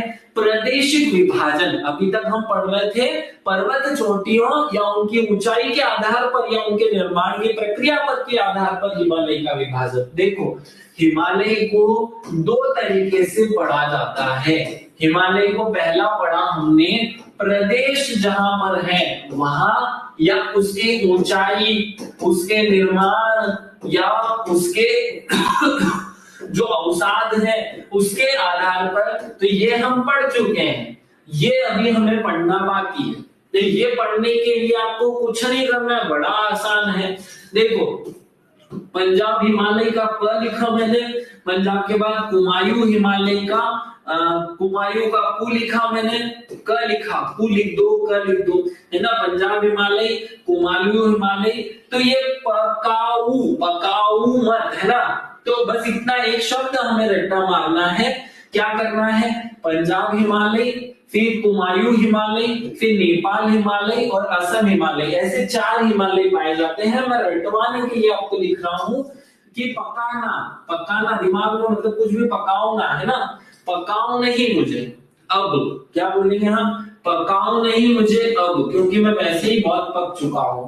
तो सर से आप कह रहे हो कि सर खूब पढ़ा दिया, खूब सारा समझा दिया, अब पकाओ मत, है ना। तो देखो पकाना नहीं है अब, ठीक है। ये 4 प्रकार का और हिमालय होता है। इसे हम कहते हैं पंजाब हिमालय, इसे हम कहते हैं कुमायूं हिमालय। क्या कहते हैं? कुमायूं हिमालय, इसे हम कहते हैं नेपाल हिमालय, और इसे हम कहते हैं असम हिमालय। असम का अब कर दिया मैंने, तो असम हिमालय।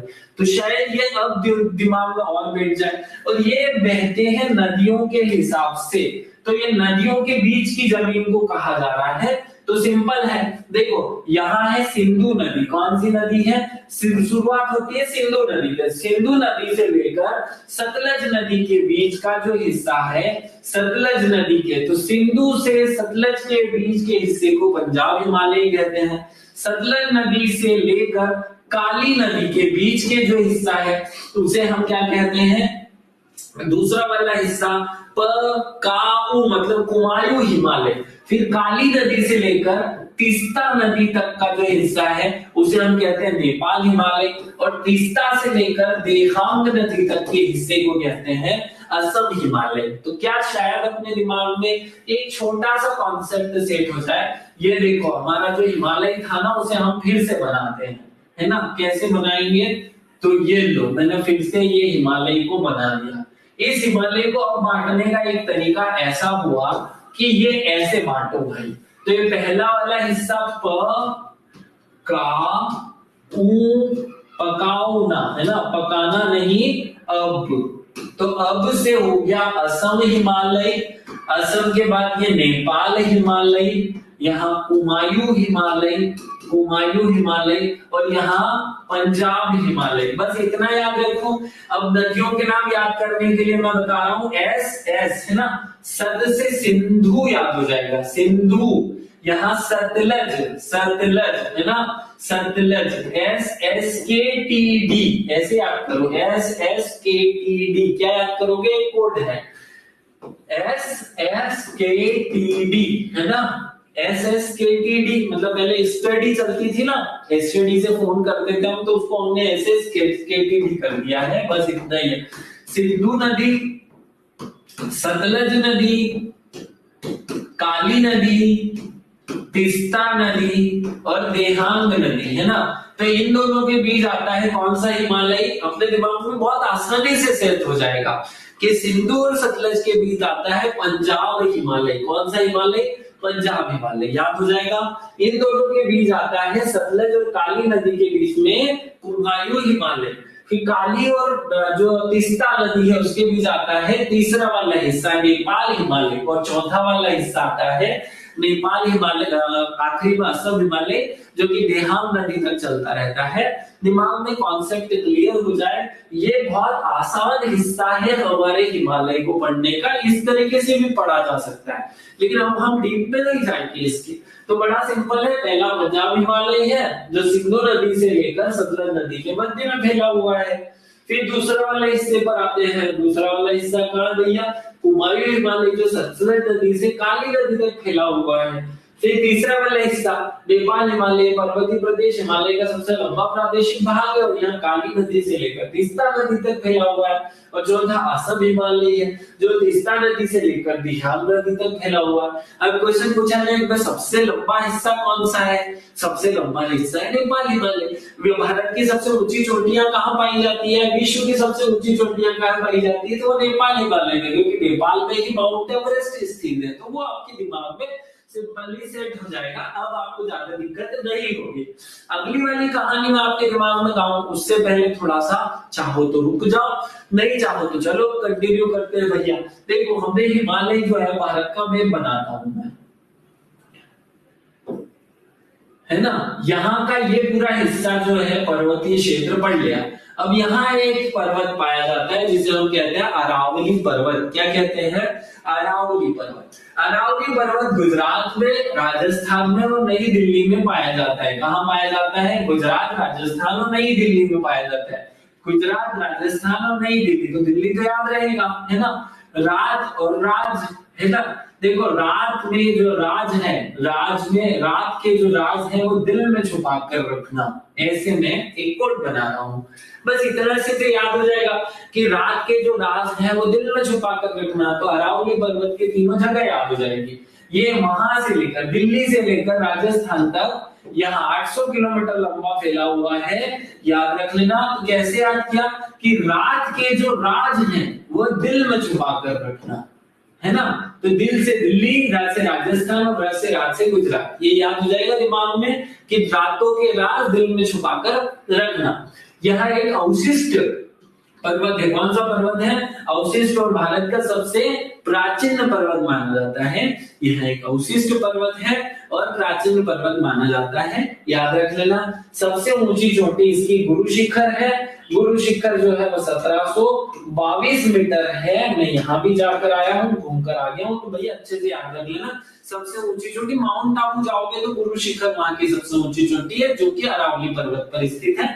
तो अरावली पर्वत अपने दिमाग में याद रहे। उसमें गिर पहाड़ियां, उसमें रायसीना की पहाड़ियां और उसमें मजनू का टीला, ये खास चीजें देखने लायक जो है वो 3 बड़ी बड़ी पहाड़ियों का ग्रुप है। कौन कौन सा? गिर पहाड़ियां गुजरात में, रायसीना पहाड़ी और मजनू का टीला। बड़े आसानी से दिमाग में याद हो जाएंगे। अरावली पर्वत भी खत्म होता है। चलो अब अरावली के बाद आते हैं हम अगले वाले पर्वत पे, विंध्याचल पे। तो ये तो हमें याद करने की जरूरत नहीं है, तो मध्य प्रदेश में है भाई।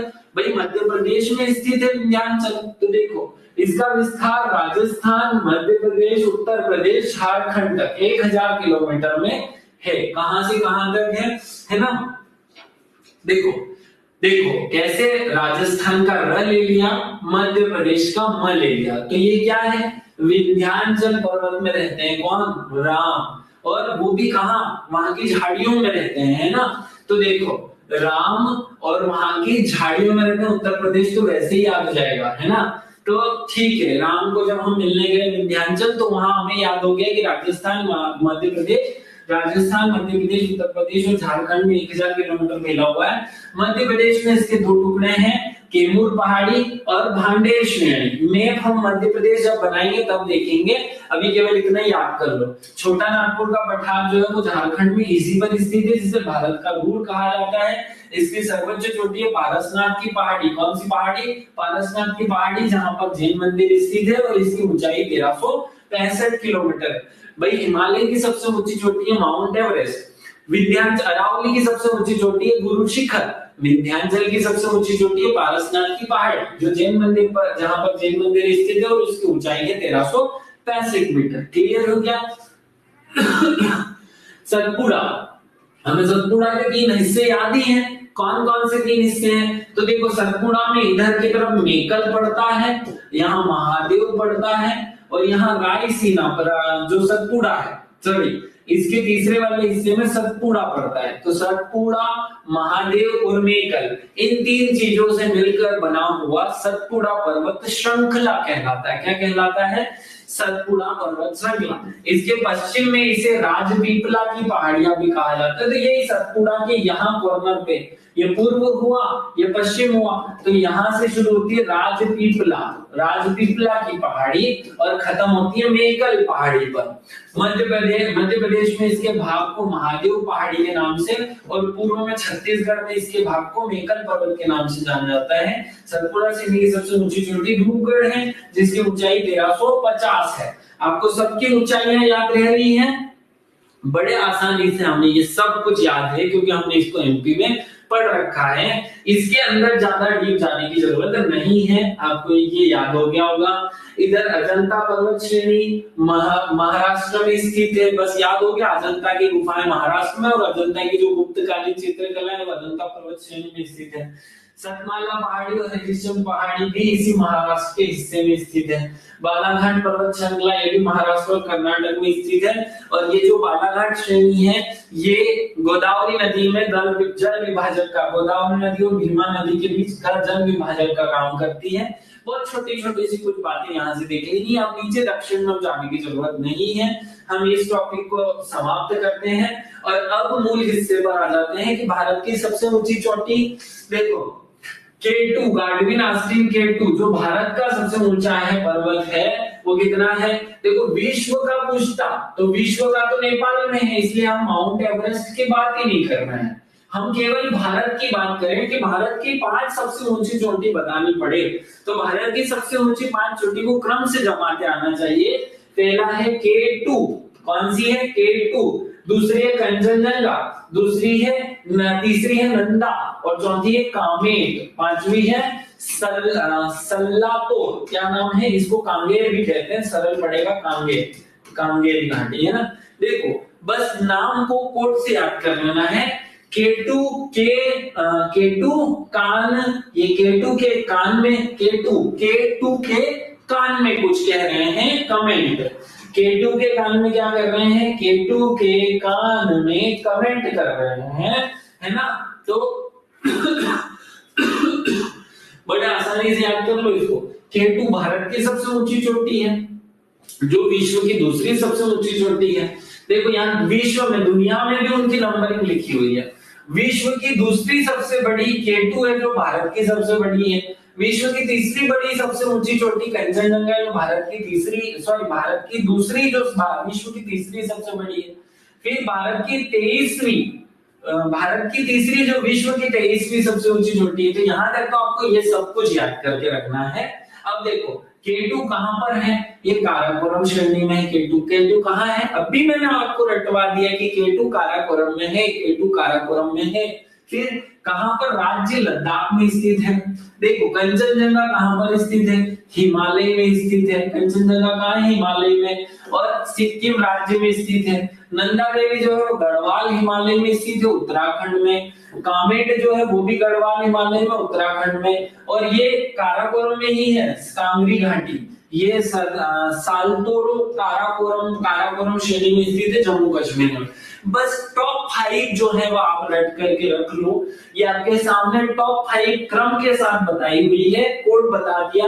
केटू के कान में कमेंट कर दी, केटू के कान में कमेंट कर दी, क्या कर दी, केटू के कान में कमेंट। पांचवा छोड़ दो भले से। तो केटू सबसे ऊंची हो जाएगी भारत की, का से कंचनजंगा, नंदा देवी और कामेट। ये 4 पर्वत आपको कोडिंग से याद हो जाए। पांचवा सालतोरो या कांगरी घाटी मन से याद कर लेना।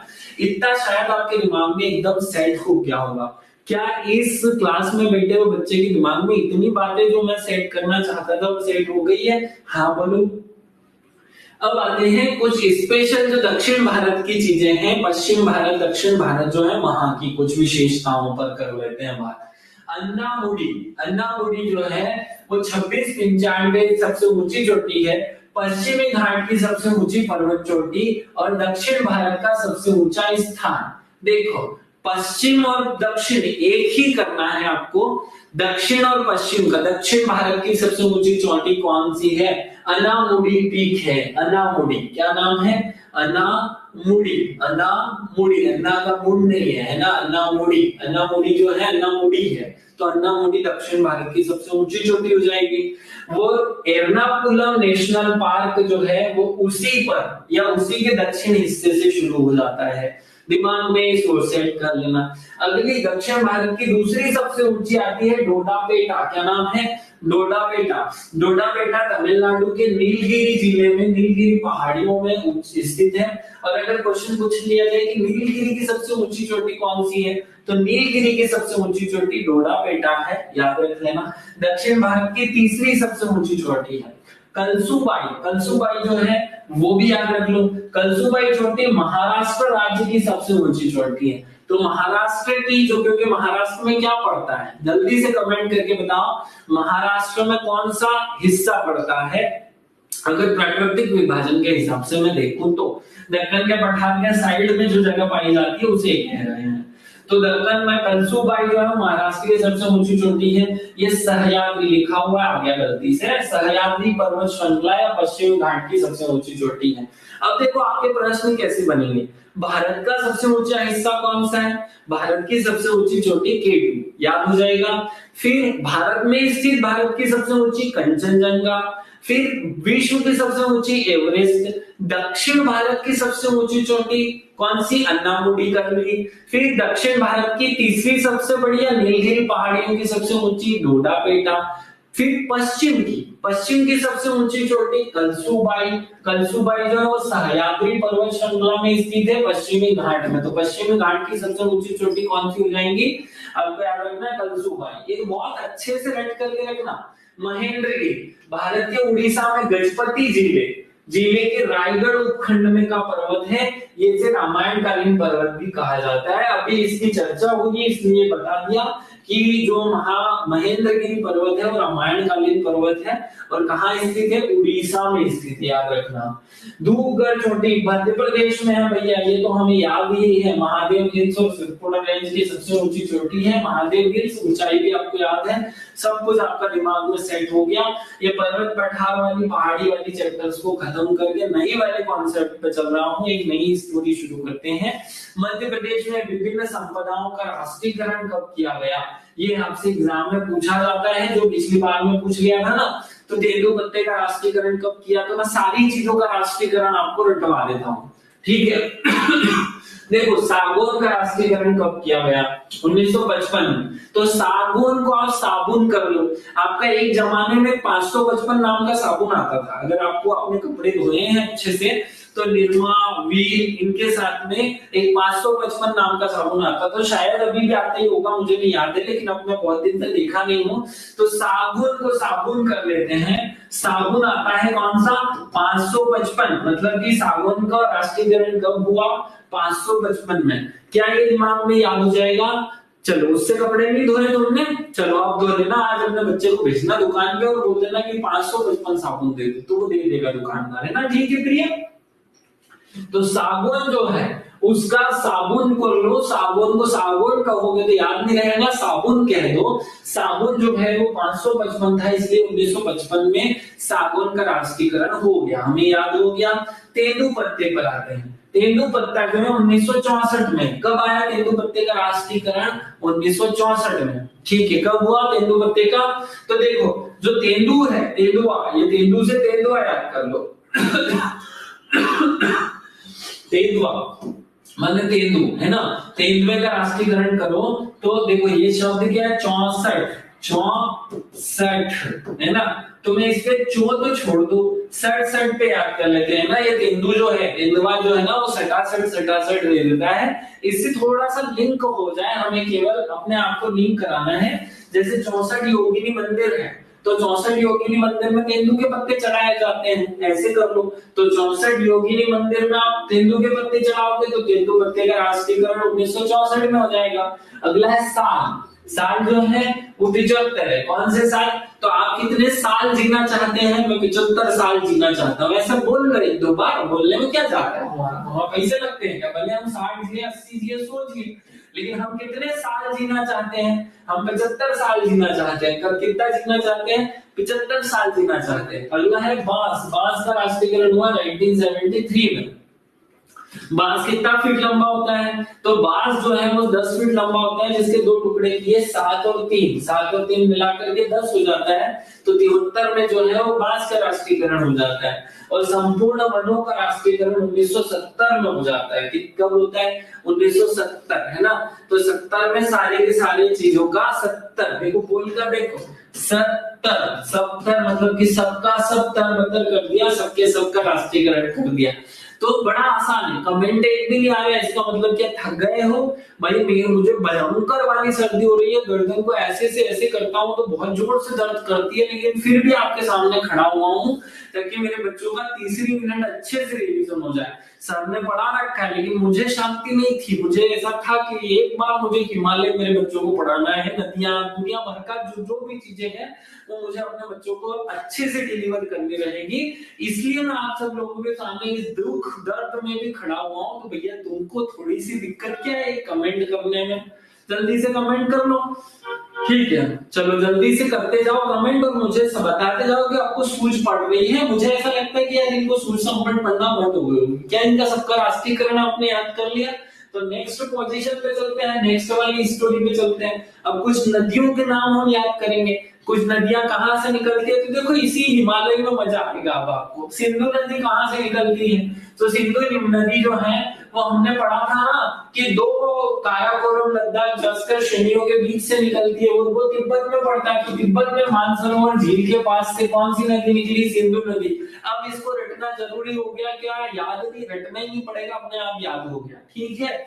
भारत में 1119 किलोमीटर बहती है, टोटल 2880 किलोमीटर बहती है। अगला झेलम नदी, देखो झेलम पाते हैं हम 724, है ना। तो झेलम जो है वो वेरीनाग कश्मीर के पास से शेषनाग झील से निकलती है।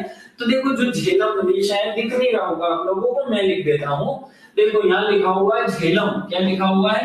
झेलम नदी। ये वेरीनाग झील के पास में, वेरीनाग कश्मीर के पास से, कश्मीर के पास शेषनाग झील से, शेषनाग झील से निकलती है।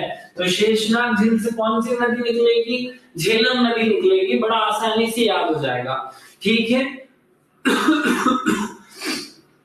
झेलम कितना नहीं झेला था, तो 7 घंटे 24 घंटे 7 दिन नहीं झेल पाते, तो 724 इसकी जो है वो बहने का डिस्टेंस हो जाता है, 724 जो ये नदी हो जाती है। आप लोगों को शक्ल देखकर समझ में आ रहा होगा कि मैं किस हाल में आप सबके सामने खड़ा हूं, लेकिन फिर भी इसको कर लो कंप्लीट, बहुत इंपॉर्टेंट हिस्सा है। रावी नदी, कांगड़ा जिले रोहतांग कर रहे थे, तो रावी जो है, ये रावी को हम रवि कह देते हैं। रवि रोहित का दोस्त है, किसका दोस्त है? रोहित का। तो रोहित दर्रे से या रोहतांग दर्रे से निकलता है, ये आसानी से याद हो जाएगा कि जो रवि है वो रोहित के पास से निकलता है। तो जैसे झेलम 724 था, बस 1 किलोमीटर बढ़ा दो 725 में रावी नदी याद हो जाएगा। तो झेलम और रावी सखी बहनें याद रख लेना एक साथ। चिनाब, चिनाब नदी कहां से निकलती है? चिनाब जो है देखो, चिनाब चंद्र से निकलती है, चंद्र एवं भागा, चंद्र एवं भागा से इसका उद्गम होता है, 1180 किलोमीटर ये बहती है। 4 नदी बताई केवल, सिंधु, झेलम, रावी और चिनाब। बड़ी आसान है, सिंधु झेलम चिनाब रावी, सिंधु झेलम चिनाब रावी, याद हो जाएगा। हाँ, अगले वाले पॉइंट पे आते हैं, व्यास नदी। व्यास नदी जो है, अब तो रुमाल निकालना ही पड़ेगा आपको, देखने में पाइप ना आपके। चलो, व्यास नदी, व्यास नदी जो हिमाचल प्रदेश के रोहतांग दर्रे से निकलती है, व्यास कुंड से। तो कितना सरल है, व्यास नदी व्यास कुंड से निकलेगी। कहां से निकलेगी? व्यास नदी व्यास कुंड से, है ना। 4, 7 और 0 इसकी लंबाई है ना। तो देखो 47 वेट कुड़ी का वो गाना सुना है, लेकिन 47 वेट के साथ उसका व्यास बहुत बढ़ गया था, तो 47 वेट से काम नहीं चला, व्यास बहुत बढ़ गया। सतलज नदी, सतलज नदी तिब्बत में मानसरोवर झील से निकलती है। कहां से निकलती है? तो देखो सिंधु और सतलज दोनों ट्रांस हिमालय वाली नदियां हैं। कहां से निकलेगी? ट्रांस हिमालय से। तो ये मानसरोवर झील से निकलती है, कहां से? तिब्बत में से, ठीक है। गंगा, गंगा कहां से निकलती है? अब आप बताओगे, महान हिमालय से, लघु हिमालय से, कौन से वाले हिमालय से निकलती है गंगा? गंगा गोमुख हिमानी, जो मूल हिमालय, महान हिमालय, वहां से निकलती है और 2525 किलोमीटर बहती है। आगे यमुना, सेम पैटर्न, बंदरपूंछ, जो कि कहां स्थित है? महान हिमालय में स्थित है, वहीं से निकलेगी। तो ये अब देखो कितना आसान हो गया हमारे लिए, नदियों को इस तरीके से पूछा जाने लगा है। चंबल हमें याद है, चंबल मध्य प्रदेश के कहां से निकलती है? जानापाव से निकलती है भैया। कौन से? महू जिले की जानापाव तहसील से में जानापाव पहाड़ियों से निकलती है और 965 किलोमीटर बहती है। रामगंगा, रामगंगा नैनीताल के पास हिमालय श्रेणी से निकलती है। भाई हमने बोला था ना, राम गंगा की सहायक नदी भी गंगा के साथ निकलेगी। कहां से निकलेगी? रामगंगा भी हिमालय से, उसी महान हिमालय से, नैनीताल कुमायूं, नैनीताल के पास से निकलेगी, ठीक है। शारदा नदी, कुमायूं हिमालय का मिलाप हिम्मत नाम का जो जगह है, जहां से काली सिंध में निकलती है। ये काली गंगा अलग नदी है ना, काली गंगा और काली सिंध में डिफरेंस है। काली सिंध मध्य प्रदेश की, काली गंगा वहां की है। शारदा नदी को ही काली गंगा कहा जाता है, शारदा को ही काली नदी भी कहा जाता है। एग्जाम में क्वेश्चन पूछ रहे, काली नदी कौन सी है? तो शारदा है, याद रखना। तो शारदा जो है वो कहां से निकलेगी? वो कुमायूं हिमालय के मिलाव हिम्मत से निकलेगी। घाघरा नदी, घाघरा नदी जो है नेपाल के तालाकोट से निकलती है। बस इतना याद रख लो ना, घाघरा जो है वो पल पल में उड़ रहा है ना, तो नेपाल से निकलता है ये घाघरा। कहां से निकलता है? नेपाल से। मैं हर चीज की कोडिंग करवाता, लेकिन थोड़ा सा अभी लंबा ज्यादा लेक्चर ना हो जाए, इसलिए जल्दी जल्दी कर रहा हूँ क्योंकि याद भी होगा। गंडक नदी, गंडक नदी कहां से निकलती है भैया? ये नेपाल से निकलती है। फिर आगे आता कोसी नदी, कौन सी नदी? कोसी नदी, कोसी नदी गोसाई थान, गोसाई थान चोटी, जो कि गोसाई थान जो चोटी है वो भी नेपाल में है, वहां से निकलती है। फिर बेतवा नदी हमें याद है रायसेन जिले से निकलती है। सोन नदी हमें पता है अमरकंटक से 2 नदियां हैं, 3 नदियां एक साथ निकलती है। नर्मदा नदी के दक्षिण की तरफ से ये चल जाती है, दक्षिण उसकी नर्मदा और सोन एक साथ निकलेगी, हमें याद है अमरकंटक, रूपपुर, पुष्प, राजगढ़ तहसील। ब्रह्मपुत्र नदी, ये भी वही नदी है जो ट्रांस हिमालय से निकलेगी तिब्बत से। तिब्बत में मानसरोवर झील 3 नदी निकल गई भैया, सिंधु, सतलज और ब्रह्मपुत्र, याद हो जाएगा। अगले वाले पे आ जाओ, यहाँ लिखा हुआ है नर्मदा। नर्मदा की लंबाई बताने की जरूरत नहीं है, कहाँ से निकलती है सब याद है। ताप्ती हमें याद है, बैतूल के मुल्ताइन से निकलती है ताप्ती। महानदी, महान नदी को महान नदी इसलिए कहते हैं क्योंकि वह सिहावा के पास से निकलती है। सिंह जो है उसे महान कहा जा रहा है, महानदी याद रखना, रायपुर के सिहावा से निकलती है। आगे बढ़ते हैं, शिप्रा हमें याद है, शिप्रा इंदौर के काकरी बंडली से निकलती है। माही नदी ये धार जिले के अमझेरा से निकलती है। कहां से? धार के अमझेरा। अमझेरा आपने केवल इतिहास में पढ़ा होगा, वहां से माही नदी निकलती है। लूनी राजस्थान की नदी है जो अजमेर में नागपटाई सोमिनी पद से या जो हमारा अरावली पर्वत है उसका तीसरा हिस्सा है, वहां से निकलती है। सोम एक नदी है जो उदयपुर के बिच्छा बेड़ा नामक स्थान से निकलती है।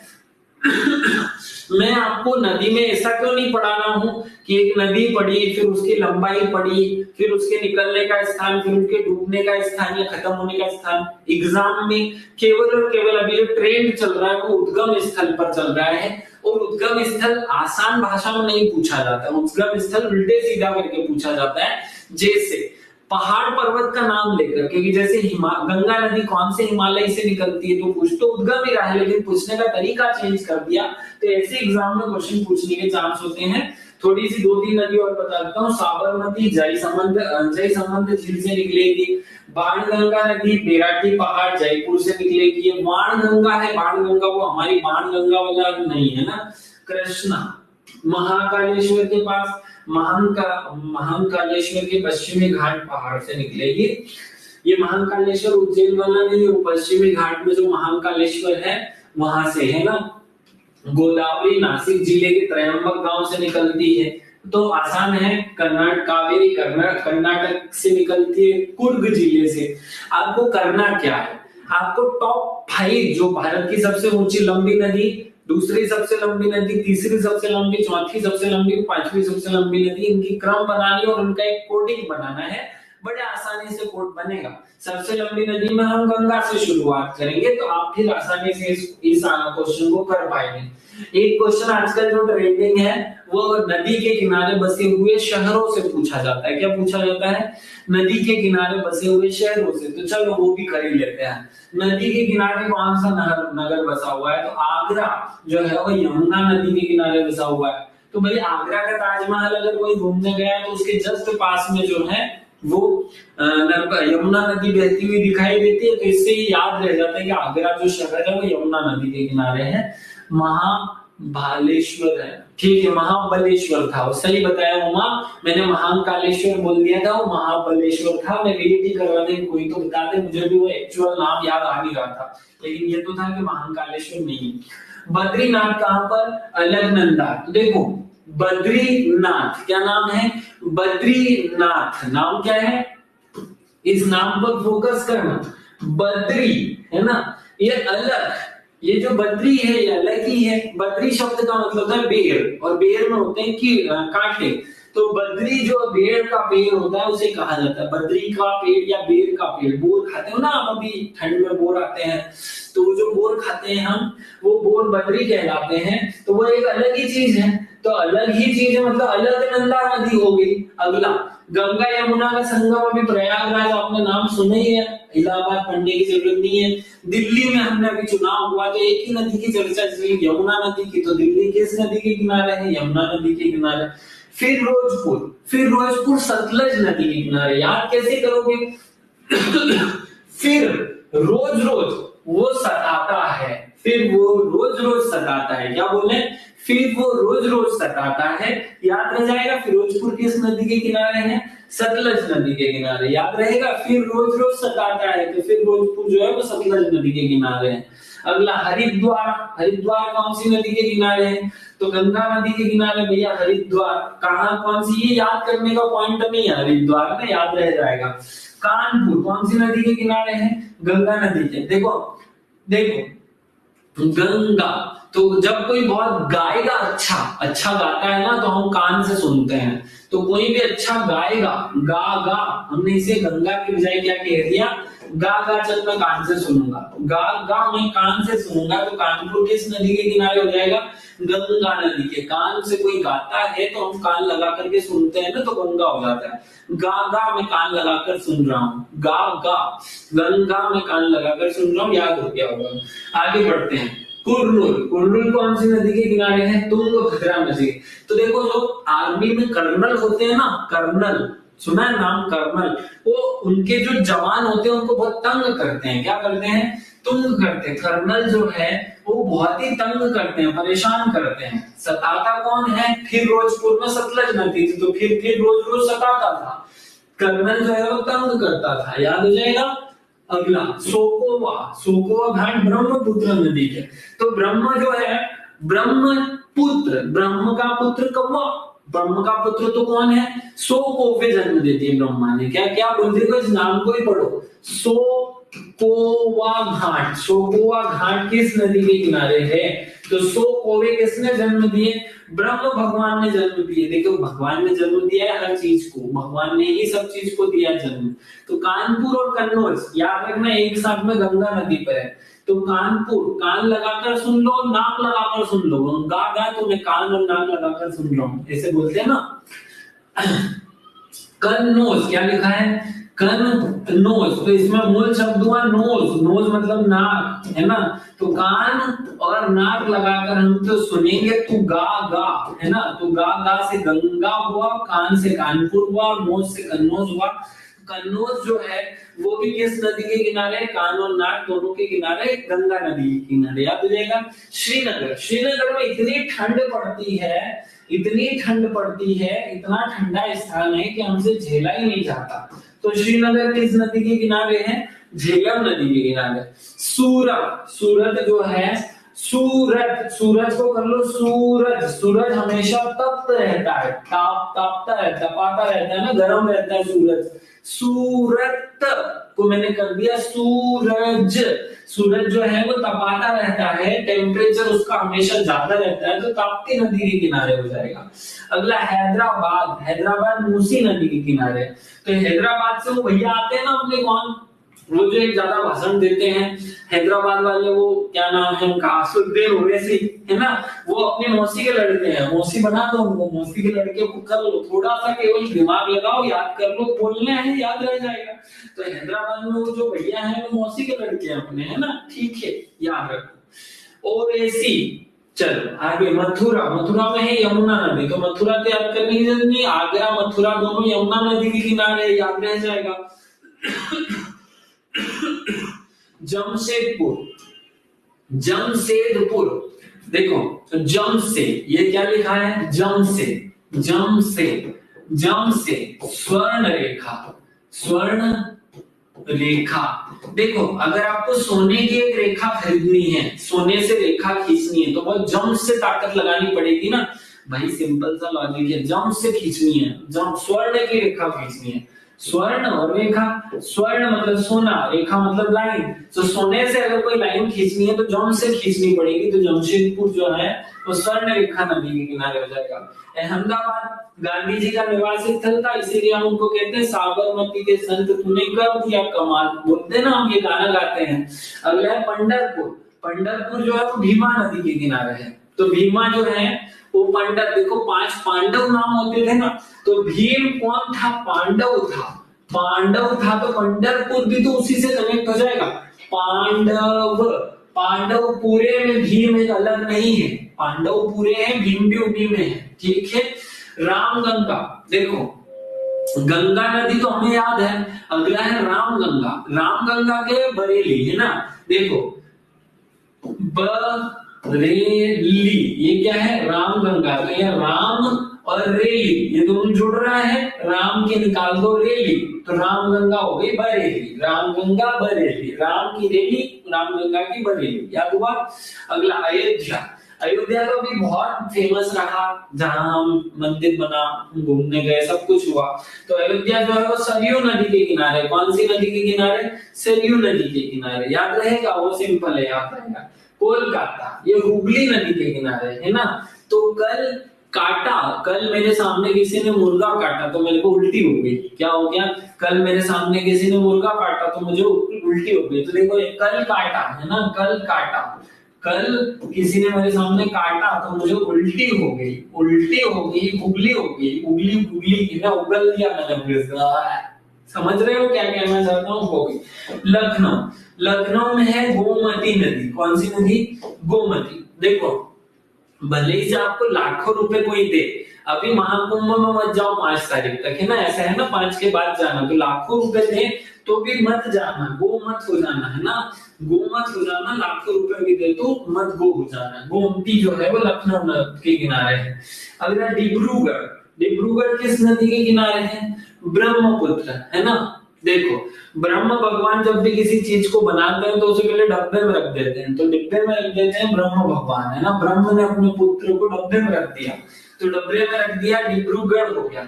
अगला गुवाहाटी, ब्रह्मपुत्र। देखो ब्रह्म का पुत्र अगर हमारे सामने से निकलेगा तो हम हट जाएंगे कि ये तो डब्बे में से निकल गया है, नहीं हट जाओ। तो गुवाहाटी, तो गुवा छोड़ दो, हटी हटी, हटो हटो, ब्रह्म का पुत्र निकल रहा है, हटो हटो, ब्रह्म का पुत्र निकल रहा है डब्बे में से, है ना, तो डब्बे में रखा था ब्रह्म ने अपना पुत्र। सब 5 के बाद जाएगा तब भी भीड़ होगी। हाँ ठीक है ना, जैसी भी हो, अब तो बोलते मैसेज है कि अभी बहुत भीड़ है इसलिए मत जाओ। जबलपुर, कोई मान रहा है क्या बच्चा? मानने वाले थोड़ी ना है लोग। जबलपुर हमें पता है नर्मदा नदी।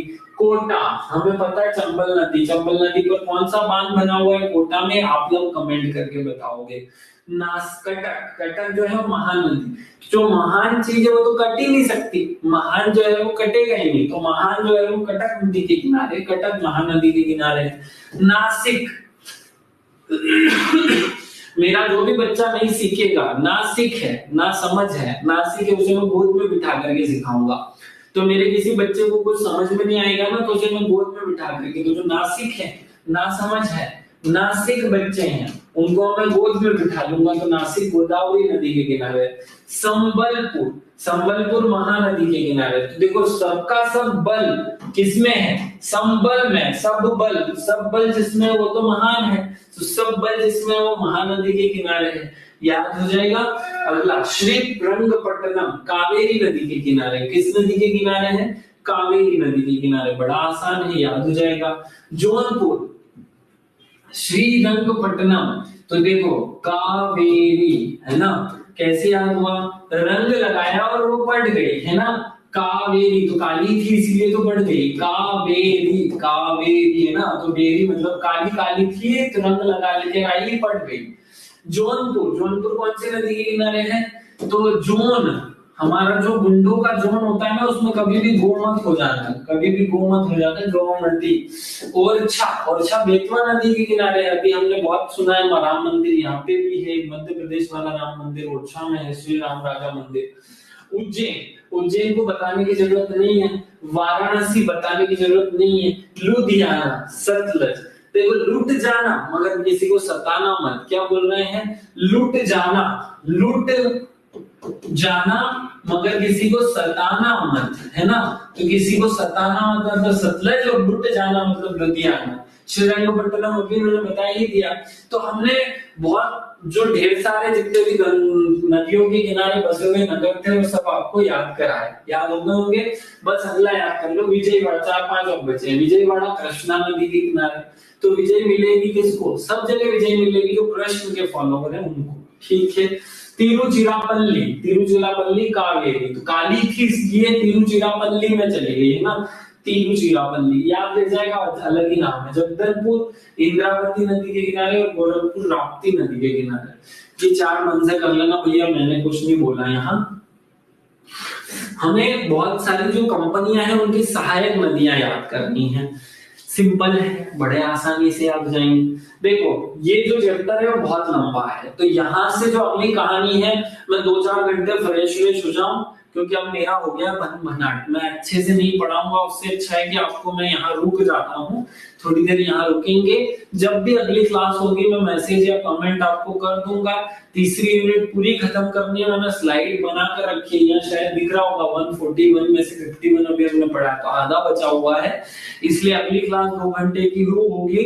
मैं जब भी थोड़ा सा ठीक ठाक फील करूंगा आपकी क्लास ले लूंगा, निश्चिंत रहिए, तीसरी यूनिट आज खत्म कर लेंगे। चलो विदा लेता हूँ, जय हिंद जय भारत, भारत माता की जय, क्योंकि अब मैं पढ़ाते पढ़ाते थक गया हूँ, मेरी नाक में दम हो गया है ना, ठीक है, विदा ले रहे हैं, जय हिंद जय भारत।